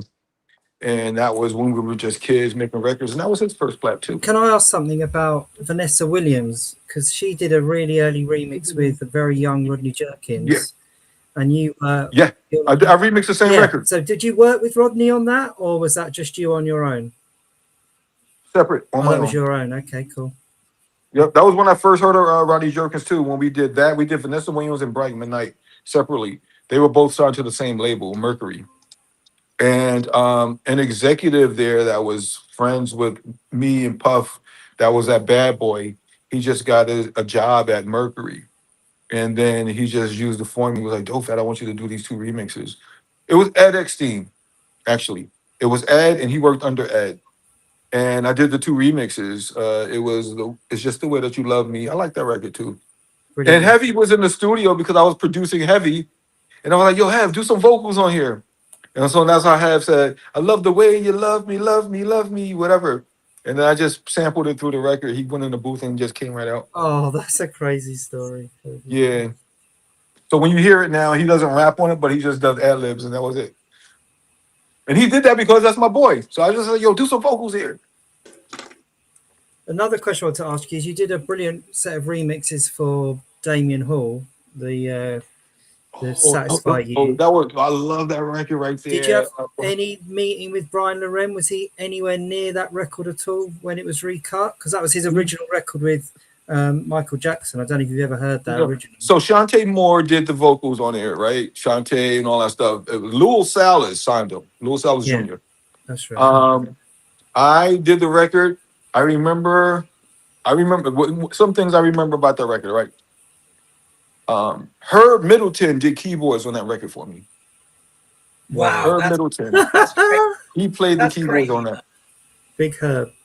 And I remember using a snare. That snare is really loud. That was the first time I used that snare because as producers, we don't really like new sounds as much. We like to stick with sounds that work, that resonate well in the clubs and sound good on radio. So that was the first time that I created a new snare, and I was testing it out on that record.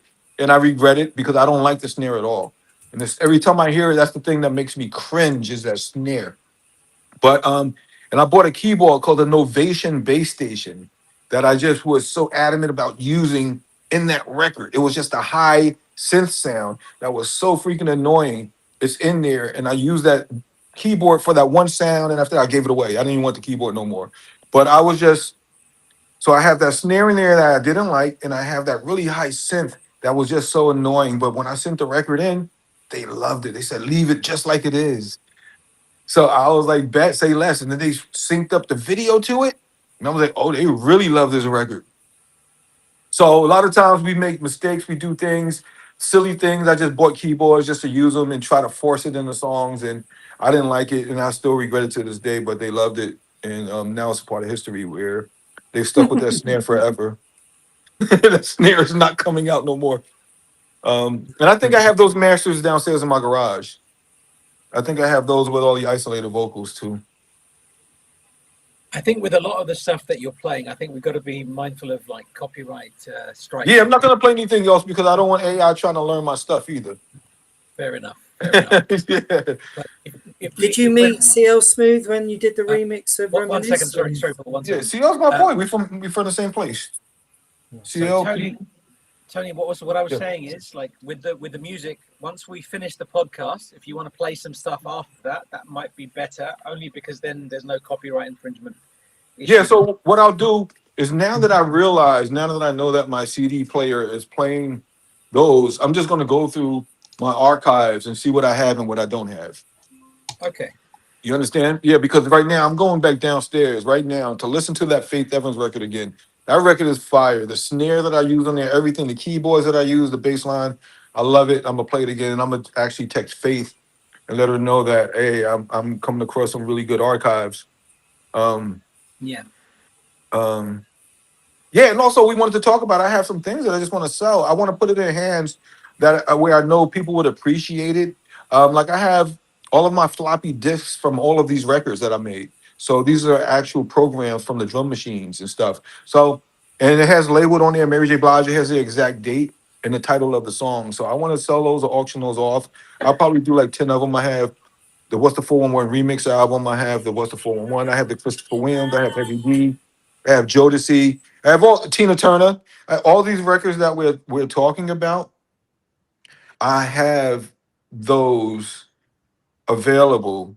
Like, and you can put the disc in and actually it'll pull up stuff. But those are from 1992, 93. And I think people that really appreciate the music would preserve those properly.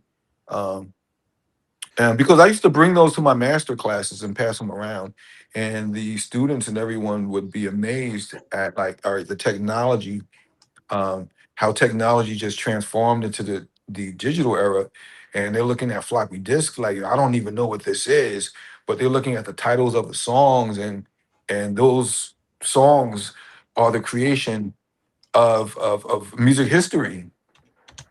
Yeah, I think there are ways you can sell that. I think there's some hip hop memorabilia sites that might be of use to you, because I know you have some Biggie floppy disks and things like that. Yeah, I got Biggie. I got some Biggie too. Yeah. So what tracks did you do with Biggie?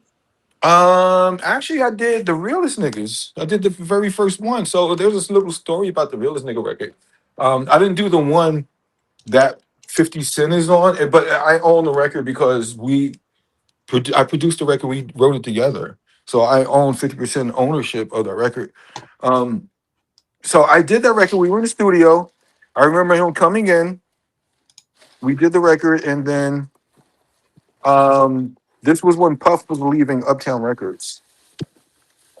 And all right, so I know where everything is. This is crazy. Puff was leaving Uptown, and hold on, let me just put this down. And all right, let me just show you a couple of things real quick before I go back downstairs. You ready? Watch this. And I'll just continue. This right here, that's a You Remind Me remix. Okay, This is Love No Limit remix. that's crazy, man. This is Sweet Thing remix. Of And course this it is is. You Don't Have to Worry remix right here. That's madness. Yeah, but I have everything for. So yeah, I have a lot of good things. So Tony, what I was thinking, if this suits you, maybe we can get you on again at some point, and we'll have a proper interview. Like we'll get a proper interview, proper Yeah. podcast going. This is Yeah. all like we've just done this ad hoc, so this is just last minute, and it's fantastic because it's Yeah. going to be very insightful. This will be on YouTube. Yeah, so people will be yeah, able to just let see me this. know. Just let me know. You know, every time I see you, I always try to support you when you invite me. Sometimes I'm just, I have a lot going on, but I see you and I I know, man. love what you're doing. You're preserving music that and the culture that we do. A lot of people don't do that, especially people here in America. We take a lot of things for granted. So whenever I see that, I always try to support it in any way. And Yeah. also, you brought me to the best fish and chips place in the world. And So I was going to say when you're in London, and we're going to go down to Brighton. We're going to leave London. We're going to leave the big smoke. We're going to go to Brighton. They have good fish and chips there. I understand. You know, I'm a lacto vegan, but yeah. I look at all your food and say, then you're like, BJ, you can have the carrot that's there on the side. That's what you always tell me. So I'll take you to a fish and chip shop in Brighton. We'll go down there. That'd be good. So what was the name of the place we went to? Because it was so good. My son keeps asking me, and I'm like, I don't remember the name. I can't remember the name. I know the spot. I know the location. I know exactly where it is. So I'll find out what it is, and I'll message you. All right, cool. Just let me know whenever you want me to come back on or whatever. If I'm available, you know, this summer is really good. I have these music projects that I'm working on. I have a song that's out now and that's trending. I just produced it a few months ago with my youngest son. Her name is Nolly. The record is at 2 million streams, just a single alone. So we're still making records over here, and things are, you know, and you know, things couldn't be better. Yeah. Because you got to remember, I grew up in the industry and I'm still making records. I'm in my 50s, and you know, you got to think about Quincy Jones when he won his Grammys. He was in his 50s, so it's just a matter of. I like just- that. I just like keep- that, man. That's it. That's exactly the right attitude, man. And I was going to say, we'll end this podcast Okay. right now, but Tony, just stay on for a little while, but don't go anywhere. Okay. So, thank you to everybody that's joined today. Sorry, We need to do a part 2 next week to finish this. We'll finish this. My apologies to everybody that we weren't able to finish this this unreleased albums list, which was very exciting. It's getting heated because Stevie and Paul had the wrong order for everything. But you can't help everything, can you? No, just joking. I'm just joking. No, I'm the one that had the wrong order. I put Horace Brown at number 4, man. That's madness. But we will talk about this properly. We'll have a part 2 for this next week. Any other thoughts, Paul? It's just been surreal, to be honest, hasn't it? Really, It's been another podcast of information overload again. Just like I'm Really exhausted great. again. I'm exhausted again. Yeah. How do we do it every time? Nice. But thank you to everybody that's joined. Yeah, Steve, next any week, thoughts? guys. Come back next week. We'll do part 2, I promise. We'll do that. And we'll also arrange another time for Tony to come back on, and we'll have a proper discussion with him about his career, because from the moment you started talking, Tony, there's a lot of stuff. There's a lot to unpack, man. You can talk about one artist, and I'm sure you can talk about that artist for 5 hours straight. And there's you still haven't covered even scratched the surface. So there's a lot. There's a lot to talk about. So we'll get you back on at some point. But we'll love you and leave you to everybody else. Tony, please stay on. Paul, stay on, and we'll catch up with you guys later. Big thanks to everyone for sticking with us tonight. It's been a long one. Thank you. See you later.